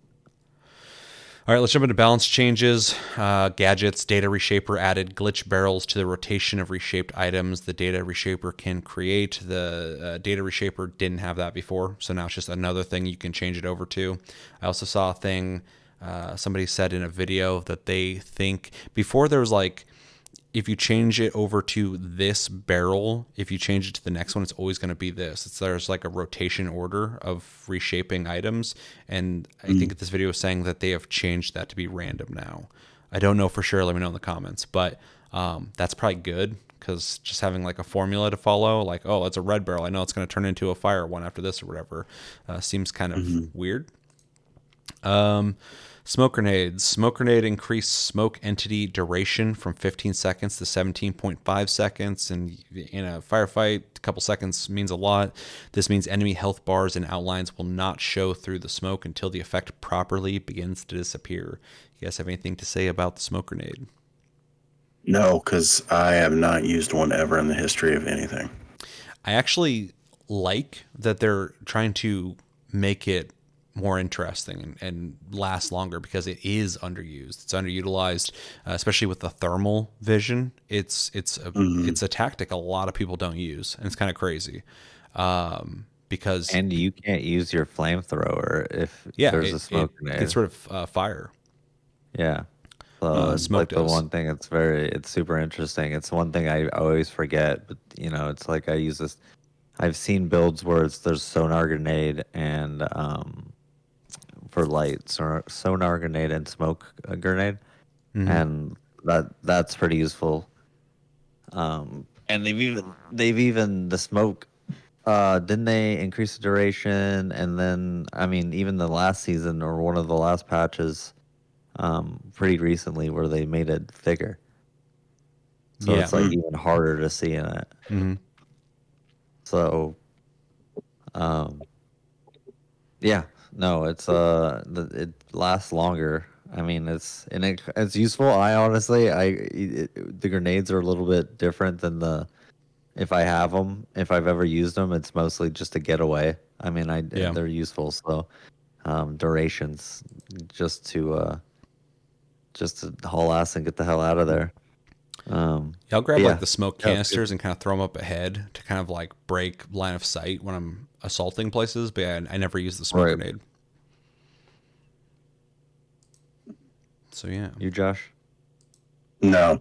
I mean, yeah, every once in a while I'll like shoot the gray canisters just for funsies, but I'm not like hanging out in them. Yeah, it's like a ninja build. All right. Game modes. Ranked tournaments updated the spawn point selection logic in the final round of the tournament. For teams who get wiped, this should reduce the number of long distance spawns that occur. That says ranked tournaments, so that's very specific, but I feel like that needs to be a thing for everything because I think they did do that World Tour as well. We'll get to that, but there is something that's fucking horrendous in this game, and it's your team gets wiped and you feel like you're being punished because it'll put you across the map and you're just making this like this run of shame to try and get back there because you got wiped when you already fucking failed. You already had to wait to respawn your whole team, and now you got to run across the map just to not be able to make it in time to be able to take it back. It's horrible. So that's huge for me. And then they also have increased the variety of cash out spawn locations when spawning the next objectives. Again, this is for ranked. I think it's also good. I'm glad they're even adjusting things like this because these are minor problems that just need fine tuning. It sounds like they're doing it. And then before we talk about it, World Tour, it seems, is getting the exact same thing. Updated the spawn point selection logic in the final round. This should reduce the number of long distance spawns that occur and increase the variety of cash out spawn locations when spawning the next objectives. Yeah, overall, I think this is good.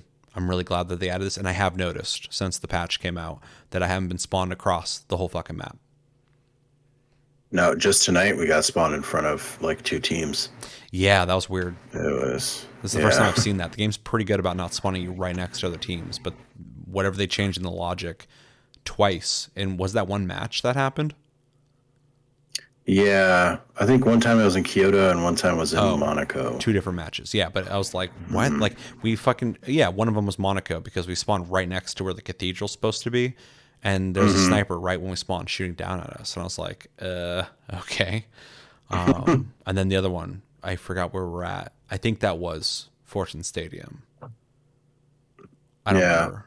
But yeah. Fortune or Kyoto. I don't remember. Yeah. So yeah, it's a good thing that they're even doing that, even though there's going to be some things they're going to have to fine tune even more. But we haven't spawned across the map, which has been nice. Mm-hmm. Yeah. Okay, moving on. Let's see. Specializations, Mesh Shield. They're trying to make it interesting again after they nerfed it. So trying to kill it, dude. Huh? They're trying to destroy it. They're trying to nerf it into the ground. Yeah, yeah. People on the Reddit keep talking about how they're just trying to destroy heavies, basically, which I don't 100% agree, but I do feel like they're doing a lot to kind of diminish a lot of their viability. Mesh Shield, decrease Mesh Shield cooldown from 12 seconds to 8 seconds, so you're going to be able to get this thing out quicker if the shield is damaged when closed. So if it's been damaged, you put it away, 12 to 8 seconds, then decrease Mesh Shield cooldown from 8 seconds to 4 seconds if the shield is undamaged when closed. So you just pull it out, you didn't use it, you put it away, its cooldown is gonna be sped up. And then the dev note says, we're still keen to avoid Mesh Shield juggling in combat as that is not an intended playstyle for this specialization, but we feel our changes made in 4.0 have been overly severe. Fucking preach, 100% agreed. These changes hopefully make the Mesh Shield more usable in 4.2. I have not heard anything positive about it since, but I have seen more people using Mesh Shields again. So what do you guys think about the changes? I don't know. I used the Mesh Shield a few times, and ever since they nerfed it into the ground, I mean, maybe this made a difference, but like, I don't think getting it out faster is the problem. They really fucking, it seems like they were like the Dome Shield. It seems like they really reduced the health that it has. Yeah. And, as you know, so you can get it out, but it's just like, all right, this is just going to go away soon anyway. Now, if it's completely destroyed and then you can get it out in 8 seconds again, then that's a good change. Yeah, even though it's getting destroyed faster, you're still able to get it out again fast as well. So. Yeah, if that's saying what I think it's saying. Yeah, but, that's how I interpret it. Yeah, but it's, I don't know. I just don't think that's what's wrong with it. I think it's something. I think there has maybe give it another 50, 60 health or 100 health or something like that. Yeah, nothing it's funny too crazy, but because I think it was at 1,000, wasn't it? Yeah, I think so. And they reduced it down to 750, and I'm like, maybe you guys do that by half. Yeah, it's funny because like on the subreddit, people keep talking about like they're like, I'm a light or I'm a medium, and I don't know why they even did anything with these, because no one cared about the Dome Shield or the Mesh Shield, because there's ways to get around it. Like the Dome Shield, a lot of people would close the ground and get in there anyway. But taking down the health a little bit and making the Mesh Shield like a stronger thing, I thought was a decent compromise. But then weakening the Mesh Shield sucks because you have to dedicate yourself to the Mesh Shield. You can't shoot through it. You have to hold that thing up. So you're just standing there being able to tank as the heavy should do. But there's all sorts of people, especially lights, who just boost through that thing and start fucking unloading on you. So there's already countermeasures to it, and then throwing a glitch grenade takes care of all that already too. So it's like it's weird that they are trying to get rid of all the shield stuff for for heavies. The one thing everyone complains about when it comes to heavies is the rocket launcher, and they've already nerfed the fuck out of that, and I feel like it kind of feels fair now.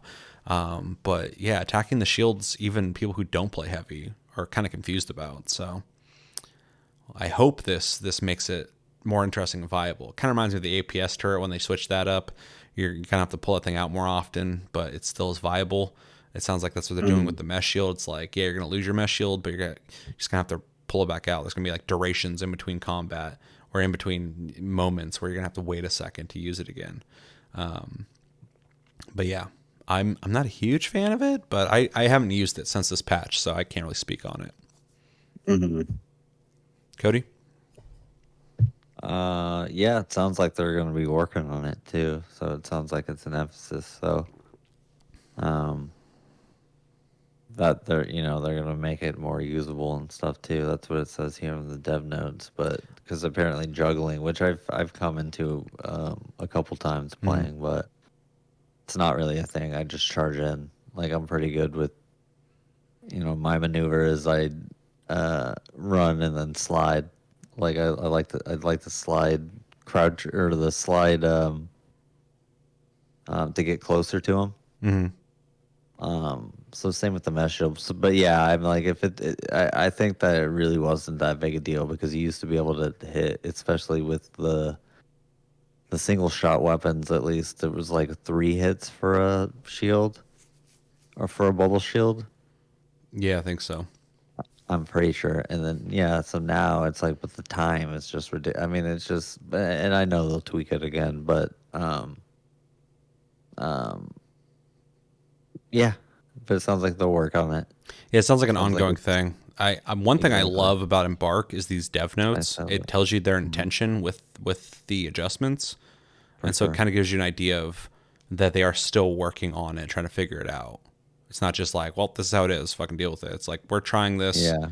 We'll see how it goes. We'll change it if we need to, basically. So, yeah. Yep. All right. Sorry, what? No. Go ahead. Okay. Okay, so next one is the big nerf that I've already seen a huge difference with, and that's the CL-40, the grenade launcher. They've decreased the damage from 117 down to 100, which I believe is what it was before. Increased ammo from 4 to 5, which is pretty huge. Increased self-damage multiplier from 0.75 to 1.6, which I think is the most important thing that they did here.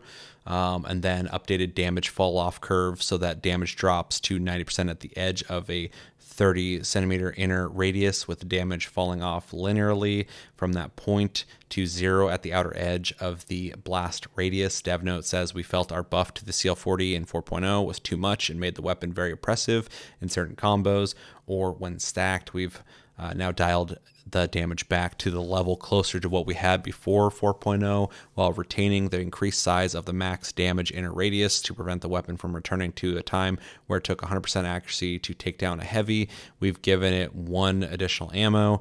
As always, we'll continue to monitor the impacts of this change and adjust further if needed. I think this is good. For the most part, I like that they added the 1 extra ammo, but weakened the weapon. I think the self-damage is the most crucial thing because people are like running in up close, especially if a whole team of 3 fucking mediums with the CL-40. It's just explosions happening constantly, and there's like almost no penalty to them for doing that. I know a lot of people are like, oh, the CL-40 is not overpowered. You can kill a person with the CL-40 just fine. Yeah, I agree. I could too, but because the meta was so powerful, so many people were using it. You'd have whole teams of 3. I got in a match one time. Every person on every team was a medium. I was the only heavy in the whole fucking match. And almost all of them were using CL-40s. And so in a game where you want the diversity and the dynamic nature of all the different tactics in gameplay, it just devolved into everything was exploding in every firefight. And it's just boring, right? So I'm glad they did something to kind of get people to stop using it as much. I don't care if people use it. I don't want everybody using the same fucking gun.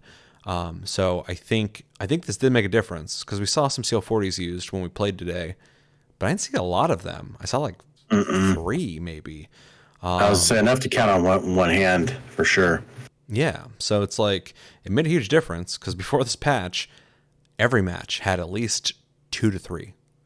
people Mhm. using it. So I don't want them to feel like it got completely fucked over and nerfed. I think giving an extra ammo is pretty generous. But I think the self damage is a huge thing. I think if you're going to be shooting it so close to yourself, you need, like with the rocket launcher, I take damage when I shoot it at the fucking ground. It seems like I take more damage than the person getting hit. So I have to be wary and think about, you know, if I'm going to shoot this thing up close, it better be, this guy better be almost dead. Like, it better be worth it, because otherwise I'm just going to fuck myself over. So I'm glad that the grenade launcher is following a similar principle. So yeah, overall I think it's a good mix. I think 17 damage is a pretty big number too. To switch from 100 to 117 to drop back down to 100 though, that's pretty fucking crazy.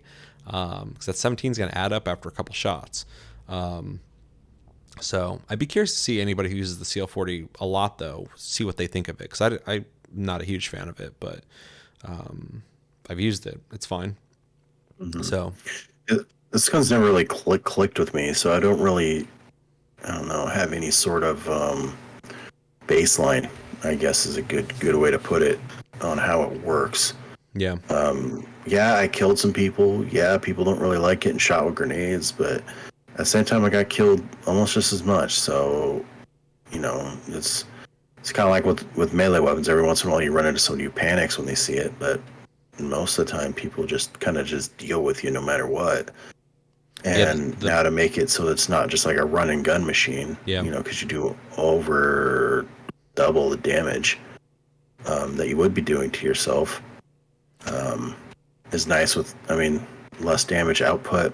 I mean, you do get that extra ammo, which does make it so you can't, you know, so you don't have to have, like they said, where it took 100% accuracy for all 4 shots to take down a heavy. That's pretty crazy. Yeah. But considering that sometimes as a heavy I get taken down with just a clip from an AK. Pretty quick. So yeah, so Especially they getting are. hit. It is nice to see them tune it a little more, just to see where we're going, you know, and where they want to take it. That Yeah, it's not just. it's Go ahead. it's good because before, if I saw someone with a CL-40, it's not that I was worried they were going to kill me quickly. I would just have to focus on them. I'm like, I have to get rid of you. So just focus on them, kill them first.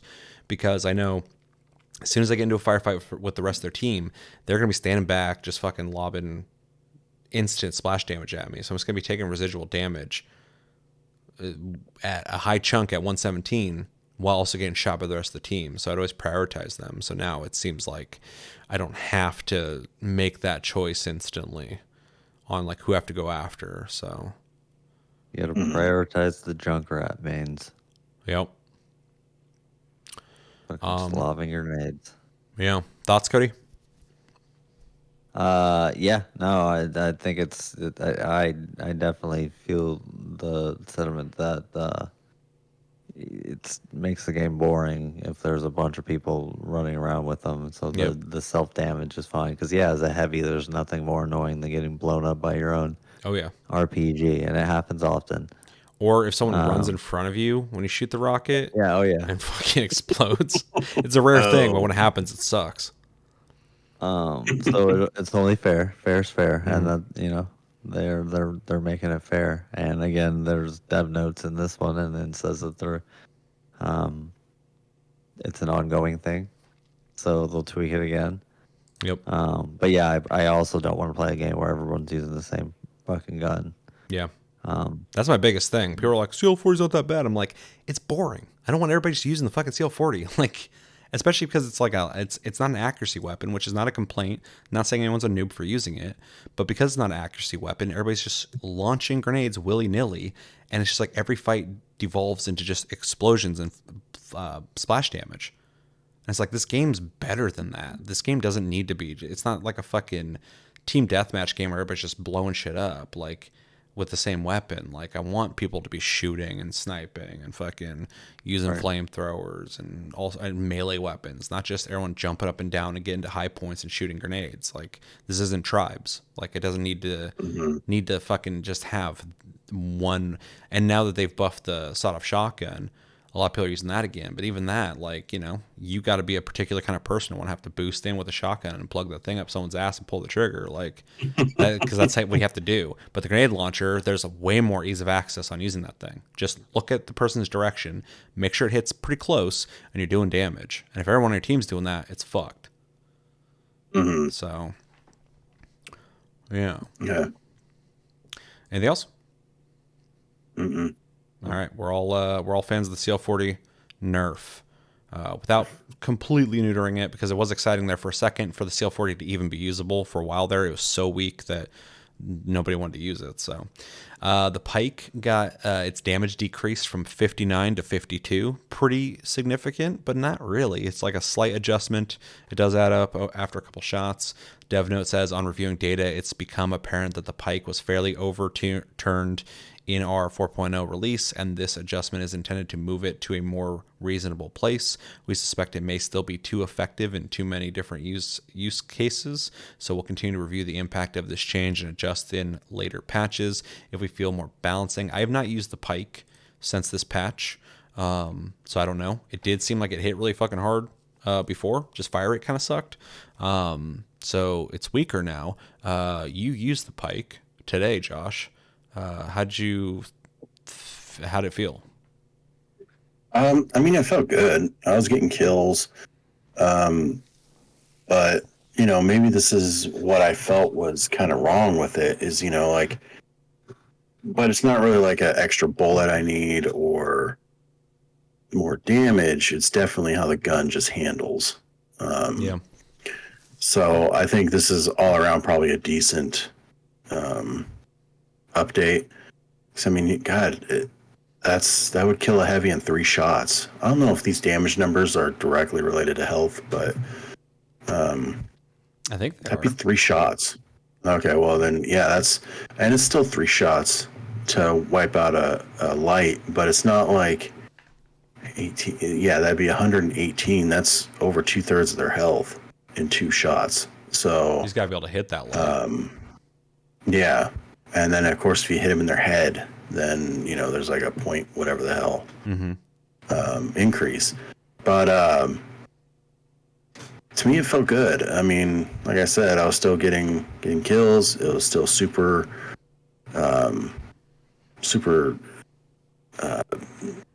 usable. Still, it is very valid. I think if they nerf it anymore, though, I'll probably step away from it.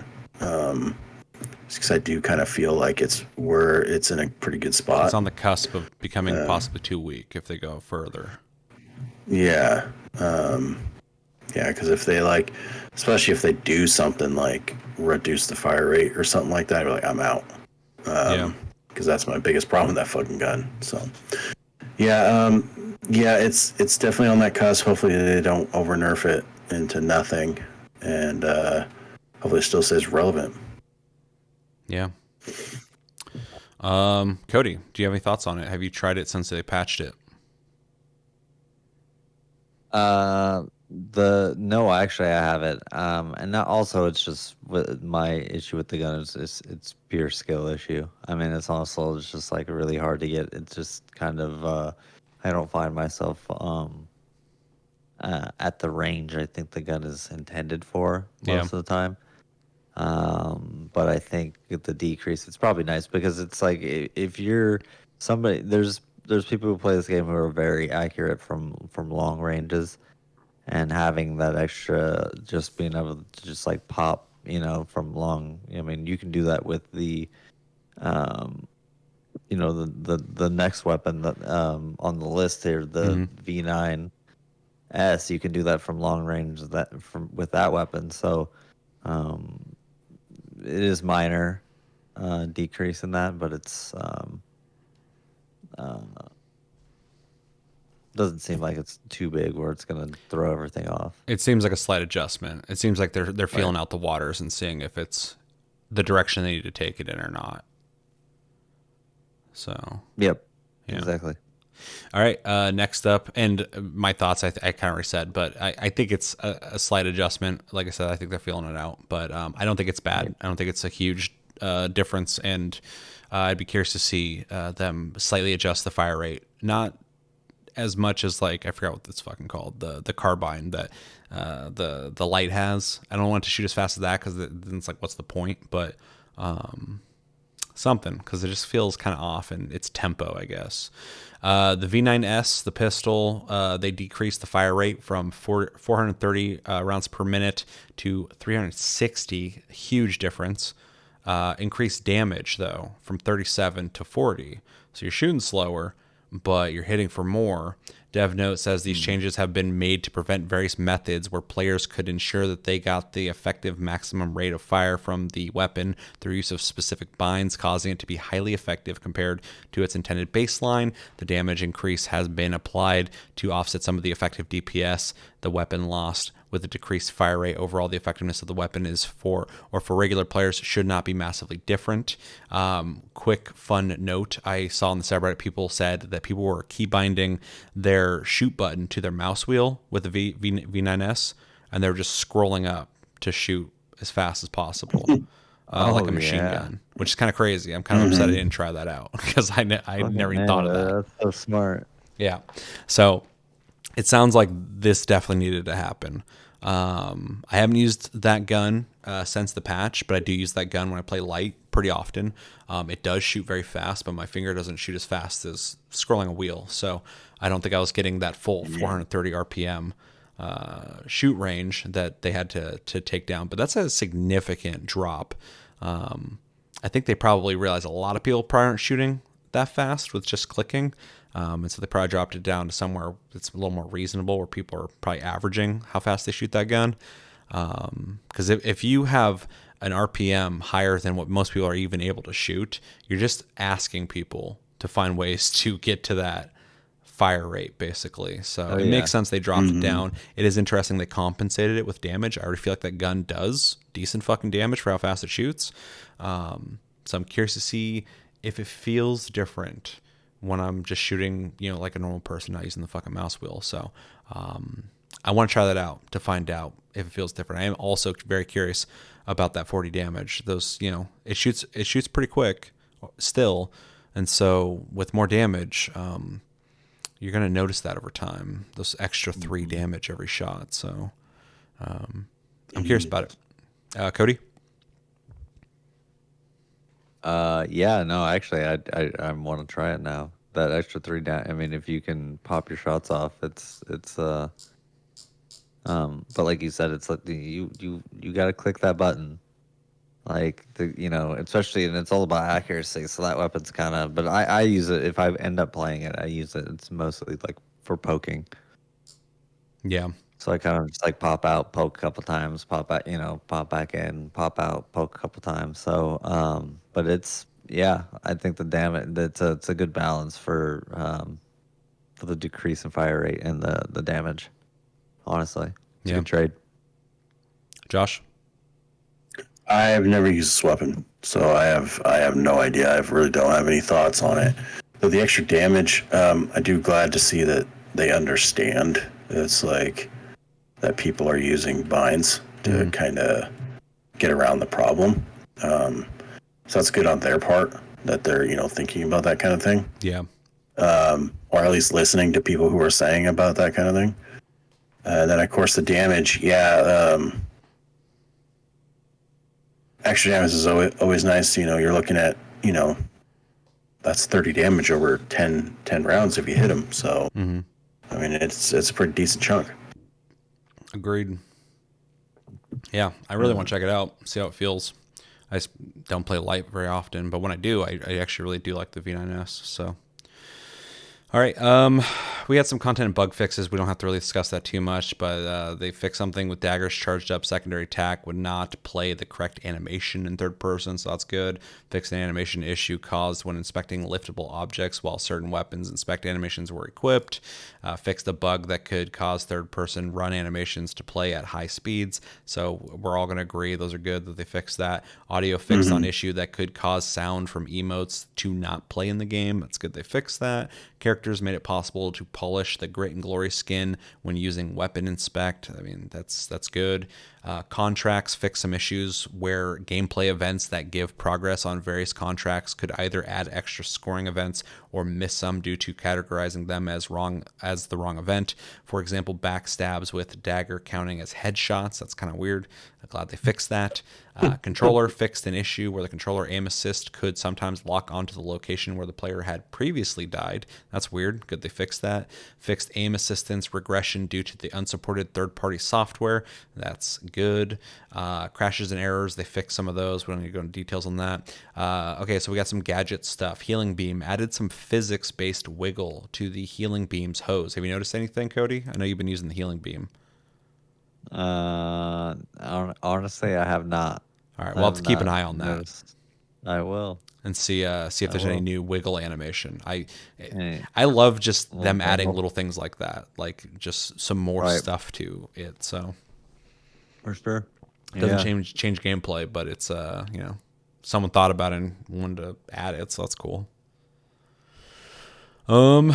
Stun gun. Players hit by the stun gun will now see a directional hit arrow showing the direction of the incoming shot. I didn't mind before because I play heavy, so it didn't really bother me too much being stunned, especially with the flamethrower. I just turn around and start spraying fire. But I think this is good. I think for most weapons, it's more fair to know where you got stunned from, especially with someone who can dash. They can just dash right past you. So I think it's an overall good thing. What do you guys think? Yeah, I think it's a good thing too. Yeah, I do too. Because mostly I'm not a fan of the stun. I haven't used it, but I'm not a fan of getting hit by it. So knowing where that shot's come from is kind of nice. Yeah. I think it's an overall good quality of life thing. So, game modes, ranked tournament. Team colors will now be consistent throughout the tournament for teams you have seen in previous rounds. For example, if you progress with the purple team, they will be purple in the next round. That's for ranked. Oh, they're doing it in World Tour as well. I was about to say, we actually talked about this before the patch, that one team we had fought in one tier, I had referred to them as purple because they were purple before, and you guys were like, oh, no, they're not purple this time. I was like, oh. So that's actually exactly what we're talking about, so that's good. Tutorial fixed an issue where bullet dispersion could occasionally become broken during the tutorial. That's, again, good. Private matches added a second spectator slot. I don't know what that means. Oh, someone can watch you play private matches, I guess. That's... I don't... Okay. Liftables fixed a bug where liftables would sometimes be immediately dropped after picking them up. That's definitely fucking appreciated because that would be annoying.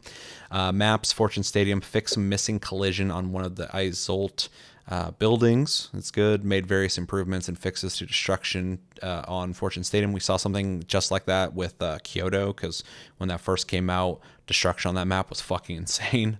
Everything was individual and just stacking up, and you'd get stuck under rubble and shit. They fixed that, so it makes sense they would adjust. I love that they even adjust stuff like that on the maps. Various lighting tweaks made to billboards in Fortune Stadium, so that's good. Added ad jingles for Haltau in Haltau's area. I didn't even know they didn't have one, but now they do, so that's cool.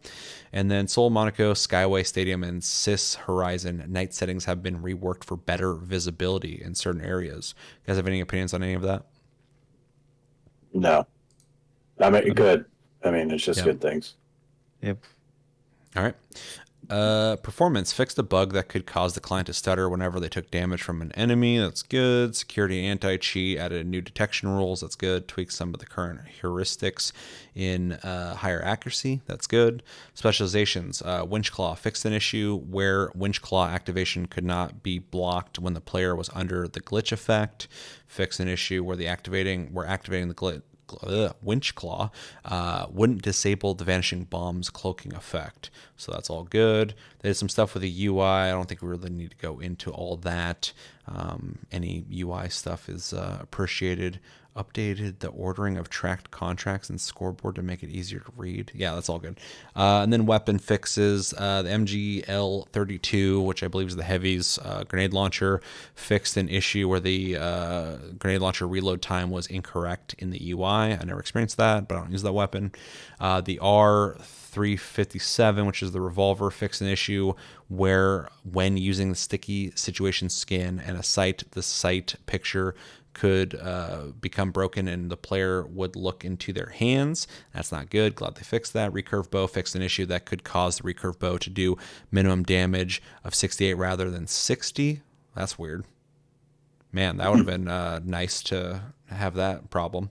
SH1 or 1900 fixed an issue where the SH 1900 stats were shown incorrectly in the UI. Also a good fix. So overall, a lot of fixes, a lot of things we should be happy that they're even paying attention to. And with that, that's all the patch notes for 4.2. I think overall, patch 4.2 has been a really good one. Some really needed patches or really needed nerfs, a lot of fixes to things that made the game not as fun to play. And with Season 4, it doesn't have, in my opinion, the big excitement of new gadgets and stuff like that Season 3 had. But I think Season 4 has made the game balance more fun to play again for everybody. Mediums have definitely risen up again in terms of like people wanting to play medium and not just be a healer. Lights are in a good place, I think, right now. Heavies have some problems, but I play heavy still. I love playing heavy. And so seeing them doing all these adjustments and nerfs to maintain what feels like just a more fun season in terms of balancing is a good thing. I'm glad that they're paying attention to that. Before we close out, what would you guys like to see from Season 4? Moving forward, we have 60 days still, 60 some days, and maybe things you'd like to see in the future of the game in general. We'll start with you, Josh. Season 4, just, I don't know, maybe some holiday skins. We're talking Halloween. We're talking, I don't know about Thanksgiving, but maybe have like a turkey pet or something like that. And then Christmas, you know, like they did, I think they did like a Santa Claus last year, right? Like outfit? For Christmas. I think so. So like that'd be kind of cool. Kind of lean in. Or they had elf shit, if I remember correctly. I don't remember. Dude, get an elf pet. Thinking of Dead by Daylight. Yeah. I don't know, maybe. But yeah, just, I don't know, embrace it a little more. Would be kind of cool. As for the future, You want vehicles? I You got want two. mopeds? Yeah, dude. Jets? We need a fucking flying saucer. We got one. There's everybody says a medieval themed season, but what if it was just a war themed season? Like, I don't know, the heavy has a Lewis gun, so why not give him like an old school fucking German outfit, you know, like the brown ones or something, you know, like, Gotta be careful with that.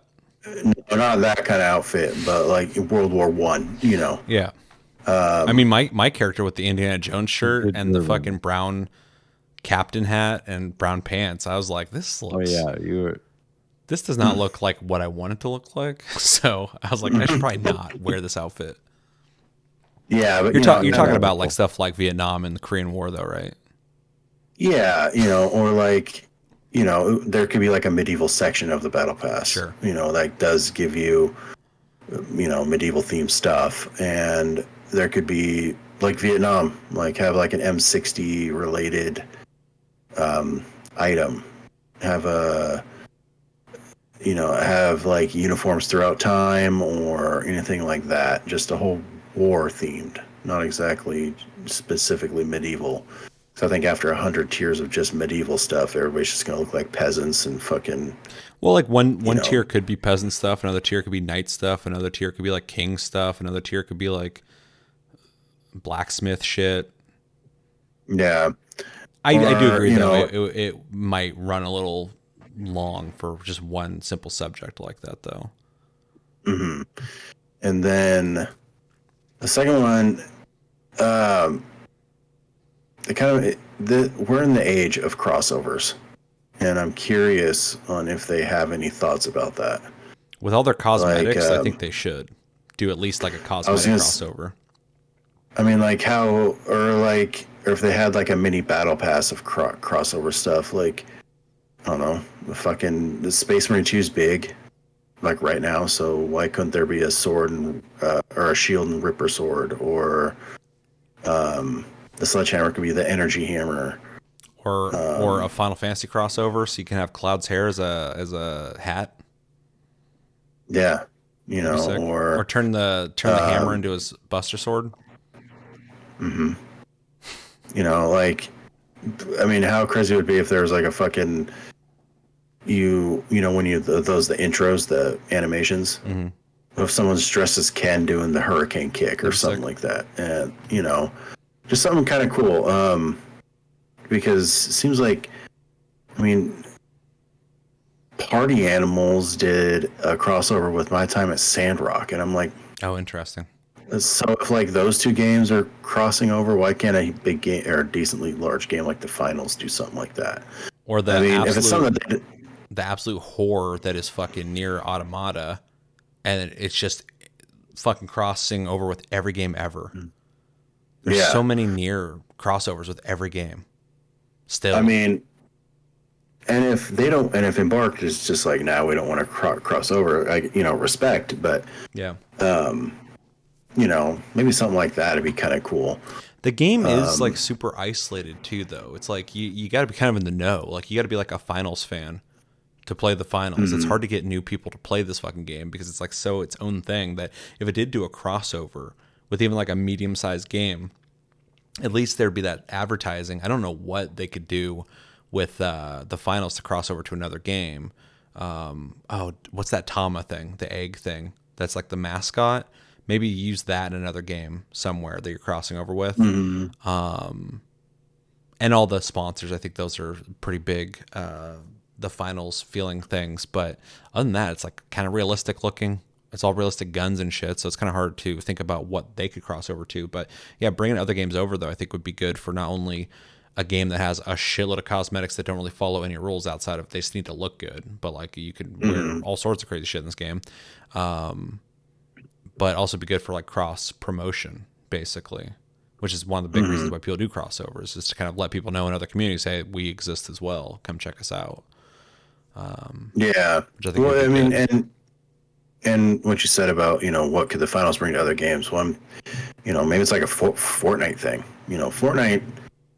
That it's Fortnite, but its identity is kind of all over the fucking place due to all these crossovers and stuff like Yeah. that, and how you really show that in other games is really difficult. Well, Other than Fortnite doesn't send its stuff over to other games though, and I think the big reason that is because Fortnite's such a big game that, yeah, it doesn't you're need almost having to. a favor done for you by allowing your shit to be in their game. Because it's more than just a game now. It's a platform that people exist in. It's the closest thing to like a fucking metaverse that there is. And so they have a lot of power with that. Whereas the finals is like a fairly dedicated fan base game. And so I feel like they would need to be able to, like, I brought up Final Fantasy because Square Enix actually does a lot of crossovers with people, which I think is cool. But it's like in our game, you're going to get stuff that's themed in from like Monster Hunter or something like that. And then over in Monster Hunter, you're going to get stuff that's themed from our game. And so I'd love to see a Monster Hunter fucking crossover in the finals. There's all sorts of shit you could put in this game that would be cool looking. But yeah, I'm just curious about like identity wise, what does the finals have to maybe offer another game? And that's why I'm thinking of that the mascot and maybe Halto colors or whatever. But is that going to mean anything to somebody in another gaming community? I don't know. But I agree. Yeah, I yeah, think it's a like, good idea to do crossovers for sure.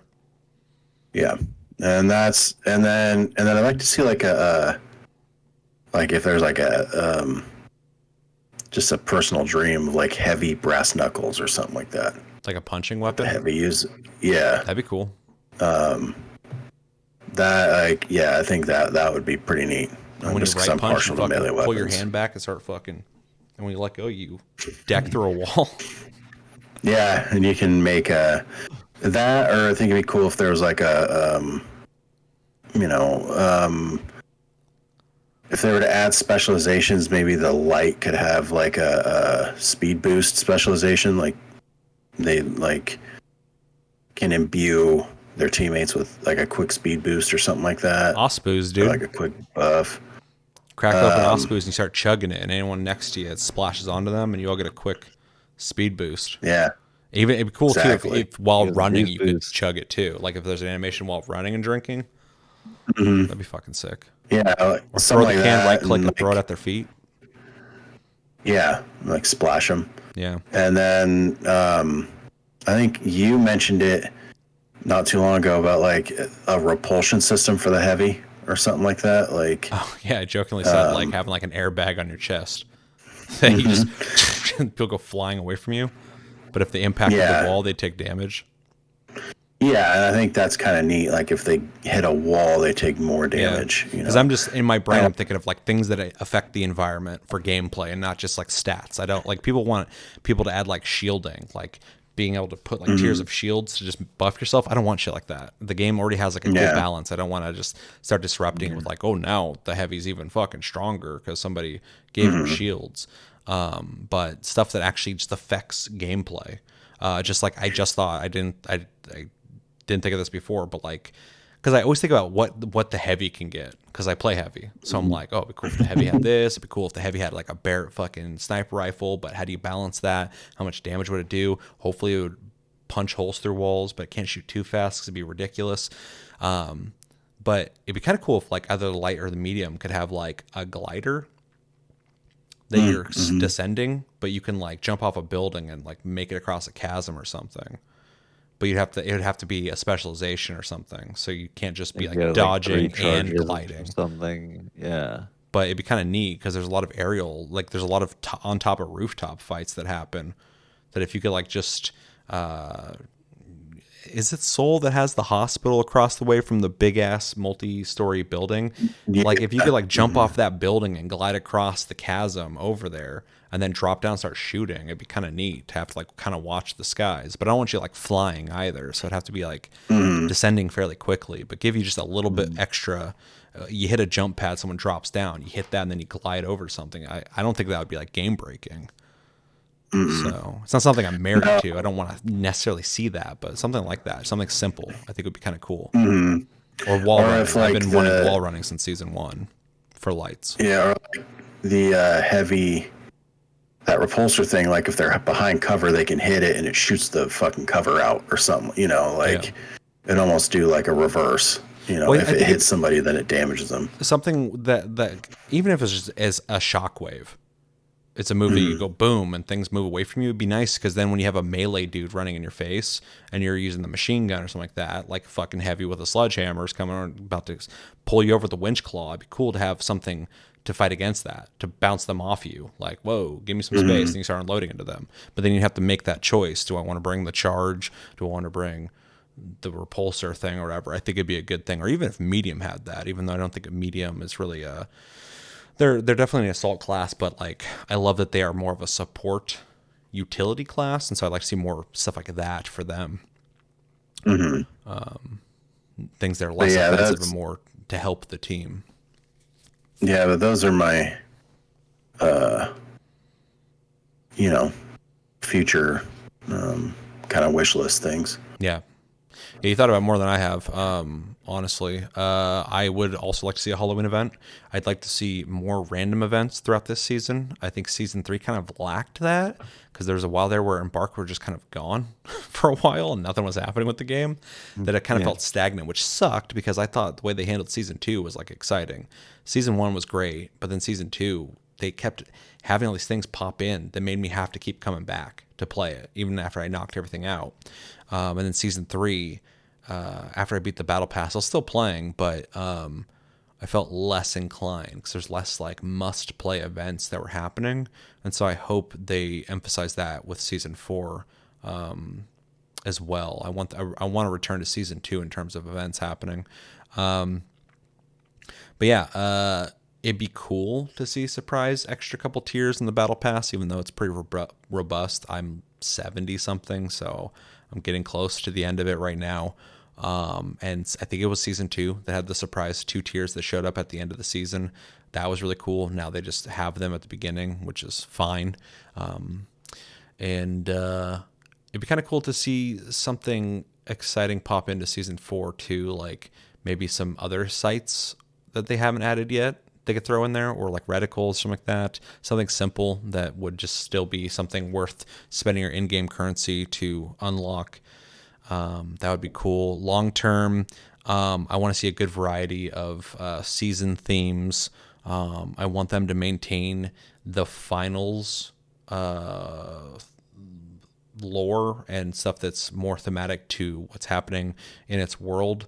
I feel like we got a little away from that with season three, even though I liked season three's theme a lot. This one feels back to season one in terms of like thematically how it feels. I feel like I'm more in the finals world and less in Kyoto, I guess. And yeah, I want them to be really smart about weapons and gadgets and specializations. We already talked about at the beginning, and I think they are doing that, but I want them to really be smart about it. I don't want them just adding stuff to add it. I don't want a Rainbow Six Siege situation where they're like telling you in the first month the game came out, we have a 10-year plan. We're going to have 100 fucking operators by the time this game's over, which back then I'm like, that's pretty crazy. But then now in retrospect, I'm like, I think you added too much. This game doesn't have an identity anymore. Like, this isn't the fucking slow-paced tactical game it once was. And so I don't want the finals to fall away from what it is right now, which for 4 seasons now, they've maintained that identity really well. I also would like to see for new players and casual players, as much as I wouldn't be interested in it, I would like to see a team deathmatch mode for 2 reasons. For casuals who just are feeling overwhelmed by trying to learn the game modes in this. I don't think they're complicated, but I do think for people who are playing like COD and shit, they're gonna need something simple to just get into the groove, get attached to the game, get like, oh, I really want to start working towards this battle pass. I think that'd be a perfect introduction for people to get used to the game. And another reason I want that as well is because Power Shift right now is being used to knock out challenges, and it's ruining that mode for people. I notice it when I play. I read on the subreddit, people are talking about, can people play Power Shift? Like, why aren't you guys playing the game? Why are you just like shooting at each other? Like, this is now team deathmatch. And so the game, I think, needs a team deathmatch for people who just want to shoot at each other, because it is distracting from things like Power Shift, where I admittedly, I hop in Power Shift just to knock out long distance challenges, knock out ones where I need a lot of bodies. I mean, there's fucking 10 people playing Power Shift and 5 of them are on the other team. So if I need like headshots, why would I play a mode where I might run into a team of 3 when I know for sure there's going to be 5 people on that platform or around it? So I use it for that. People use it for that. It'd be great if there's something that could take away from that. And then one thing I think would be really neat and really low effort for them to do is if they did do a team deathmatch, they should take the maps they already have, cordon off sections of those maps for team deathmatch. It doesn't have to be the whole map, so you're running around looking for people forever trying to find someone to shoot. Just cordon off the fucking hospital and be like, this is the hospital in Seoul. And that's the team deathmatch map, and just make a barrier around it. And so the game's in VR, so like you don't need to make up a reason why you can't go anywhere. That's the rules. You can't leave this area. But this is where team deathmatch is. Make it like 5-10 minute matches that are about just getting kills and have destructibility, but maybe lock the outside shell of the building so it doesn't fully collapse, or let it collapse. I don't give a fuck. But then you can get like 3 or 4 fucking maps out of that one map alone for team deathmatch. You'll have like 20 maps for team deathmatch. I think it'd be really easy to do. So I hope they do that in the future. For people who just want to shoot people and don't want to play the objective, even though if I've learned anything from Call of Duty and Battlefield, even if you have team deathmatch, people will still play team deathmatch in every objective-based game ever, because some people just do not play the objective very well. But the finals has such a dedicated player base that I think most people are, if you're playing the finals, you're pretty locked into what it offers. So, but they need new people. So I think team deathmatch would be good. I think that's all I have in terms of future stuff for now. I'm sure I could think of stuff, but I'm not going to do that right now. So, Cody. Yeah, I'll piggyback on that a little bit. Team deathmatch for sure. For those reasons, I mean, just the pure reason why most people, I like playing Power Surge, and that's why it just turns into a giant Sniper team fight. deathmatch. Yep. Yeah. So and that, it's fun. It's not ranked, but it's like when you're trying to just play the game and people are just you're getting sniped from everywhere. It gets annoying, but Yeah, that's fine. And also, honestly, what I would love to see is a change in. I would love to see more different in-game events. Yeah, me too. Like an in-game event where like there's like two giant like like a Godzilla like two monsters fighting through like what I mean for a second. It'd be a giant lizard Godzilla style thing, and then a mech. And they walk in and they start brawling. Exactly. That'd be fucking That would be crazy. amazing. Stuff like that, you know what I mean? And those are little, that's like side detail stuff, towards the game, but they are part of the game and they make a difference. So, it One would thing be that'd be cool kind to of see different cool. ones. Sorry, go ahead. No, it would just, that's all I had to say. Yeah, it would just be cool to see a different one of those just to kind of spice it up a little bit. I think a really easy one that I think would be kind of cool is have a predetermined line that goes through the map. You don't see it, but in the engine, it decides, okay, this is where it'll happen. And then have an earthquake event where everything shakes for like 20 seconds or something like that. And then wherever Yeah. that line's at, the buildings in that area all crack. Like that's like a fault line or something. So Mhm. everything breaks in that area. And then while the earthquake's happening, buildings that are already kind of weakened maybe take a little bit more damage. It would take a lot to render all that happening, but I think it'd be kind of neat to just kind of shake up what's already happened in the match from an earthquake. But again, it's kind of amazing what they do with the damage and destructibility in this game anyway, so they could maybe make it work. Right. And of course, pieces that are just idly falling and not going anywhere and they're just going to sit there, they can disappear like they already kind of do. But that'd be a really kind of simple thing that goes with the destructibility of, I mean, obviously it would be crazy if there's more than one earthquake in a match, but like if it did happen randomly, it'd be kind of interesting to kind of shake things up a bit. Even affect the physics of the cash out, make it like fall off of something if it's already kind of sitting on a cliffside or something like that, or fall over. Yeah. I also think they have Yeah, go ahead. I was gonna say like I was just thinking like something stupid like there's a bar, like a steel bar that goes across the whole map like horizontally, Mm-hmm. and that just pushes through all the fucking buildings. It just gets rid of everything. And well, no, just like nothing huge, but like I don't know, like a 4.5 foot sized bar, and then it just carves a whole fucking line in all the buildings or something like that. So like then Almost the like roofs the start power shift dropping platform. in. Yeah, kind of like that, just a big one, you know, or like the fucking in Resident Evil 1, the movie. There's that fucking laser room that one guy gets fucking straight Oh yeah, massacred yeah. in. Like have something That like that, but it just fucks. But that it just reminds fucks me. with the environment. That fucking reminds me. I would like to see more random events like that happen, as long as they're cool and they add and they don't just are like annoying.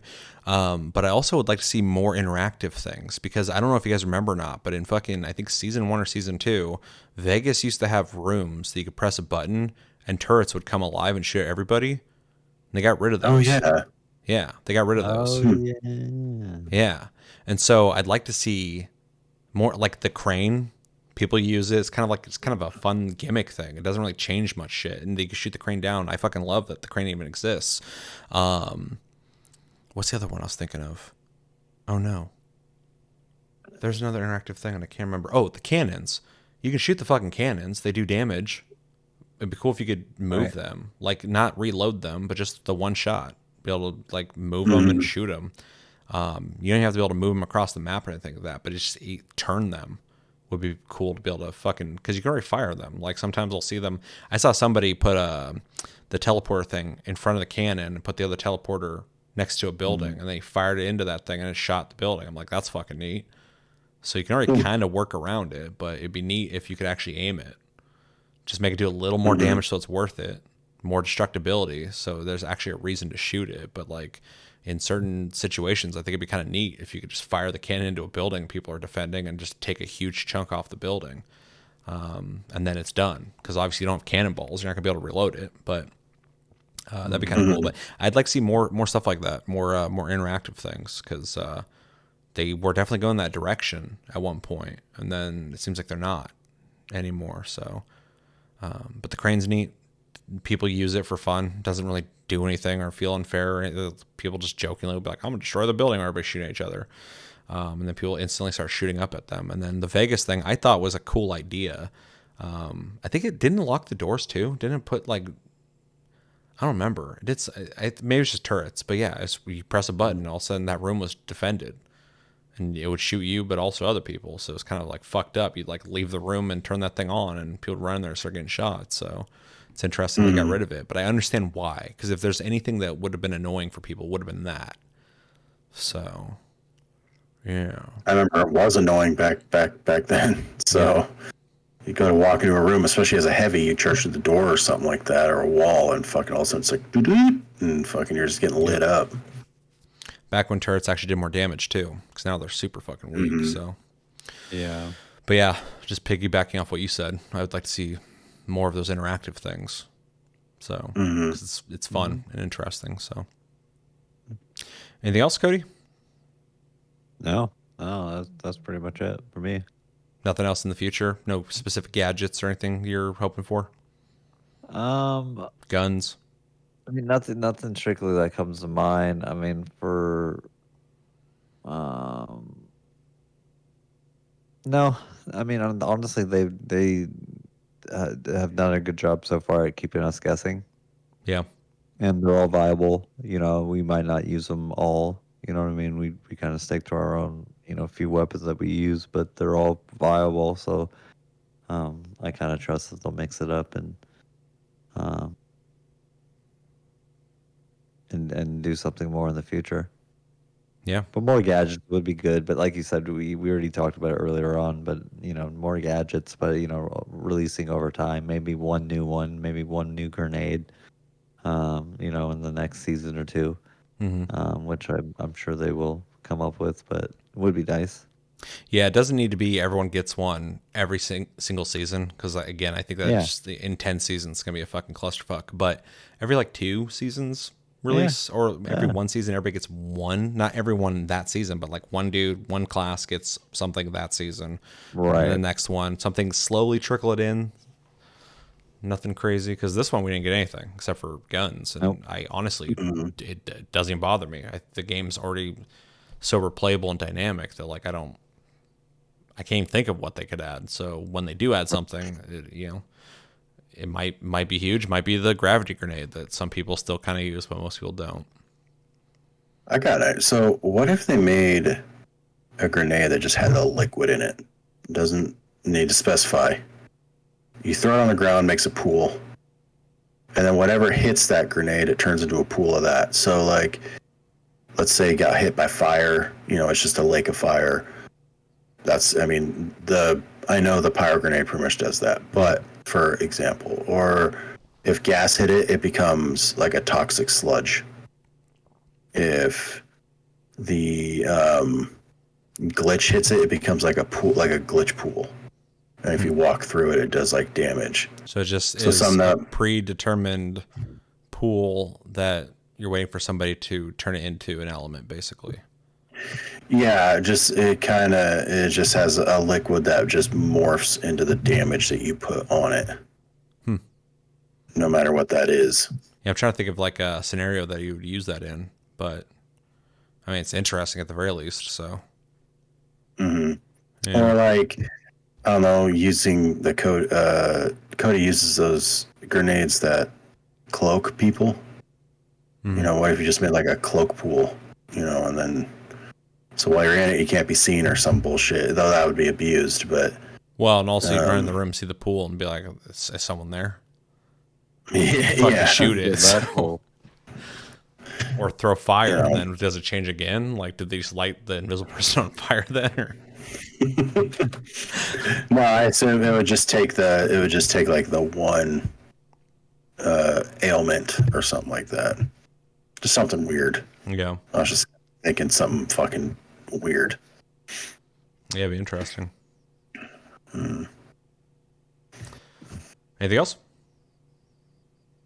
Not for me. All right. Well, we should probably close this out. So far, I think season 4 has been really good. Doesn't have the big crazy excitement, but I think the excitement factor for me is that the game just feels solid right now and it's fun to fucking play. Season 3 had some weird balance issues that, even though I was really excited about all the themes and stuff, every once in a while I was like, I don't know if I like they did this or not. This one feels a lot better in terms of just core balance, gameplay. I think all the weapons are in a good place for the most part, especially all the new weapons. They don't feel underutilized or weak. They all feel decent. They also don't feel overpowered in the sense that everyone's just using the new weapons. And now the CL-40 has been nerfed. I think it feels like a lot of people are using a good diversity of weapons again, which is what I wanted. So I'm happy with everything in season 4 so far, and I'm excited for where they take things. So do you guys have anything you want to say closing before we get the fuck out of here? Halloween skins, don't be cowards. Yep. I'll second that. I want a little skeleton on my shoulder pet, dude. Man, or just The like dances. a skeleton, like a skeleton costume, like a. Don't they have one? They have the I think they have a outfit that green has the one. skeleton It's on it. green. I think Yeah. yeah, it's a green one, right? Yeah. It was from season which 1, is I cool, think. but maybe just a white one. Like a total configuration one where it's like that mech outfit where you're just a mech, but you're a skeleton. That's skeleton. You're just a skeleton. Yeah, That'd be would- they just need to make wild. sure the hitboxes are still there, because that'd be fucked up if they minimize Right. the hitboxes based off of that. But So that's what happened with the Call of Duty had that weird Groot skin for a while, and yeah, like Velociraptor skin, those $60. yeah, well, like, and then they had to take it offline because it was like almost too camoed, like you couldn't see it. Oh, And then so like everybody was using it as like this weird meta, and then they changed it. And then people were bitching, and I'm like, isn't don't you want that changed? Like, why would you want to see a million of these little fucking assholes all over the place? that's what I thought about the CL-40 people. Mm-hmm. So, yeah, well, I think we're going to end it there. This was a long sit and talk, but apparently we had a lot to talk about. If we do this again, which I would like to, when another big patch comes out that has enough things to talk about, we can probably shorten up a bit, that we didn't have to spill our whole thoughts and feelings about everything in the finals. But it was a good conversation. I appreciate you guys joining me. Thank you, Josh, for joining me. Thank you, Cody, for joining me. Thank you guys for joining us. And stay tuned. I'll get some episodes out soon. It's been weird with Chevy gone and work and all that shit. So yeah, stay tuned. I'll get some TLG reacts out or something, or a tasty cast hopefully soon. But until then, I've been Seth, and thanks for watching, guys. Have a good one and take it easy. Holy shit. Later.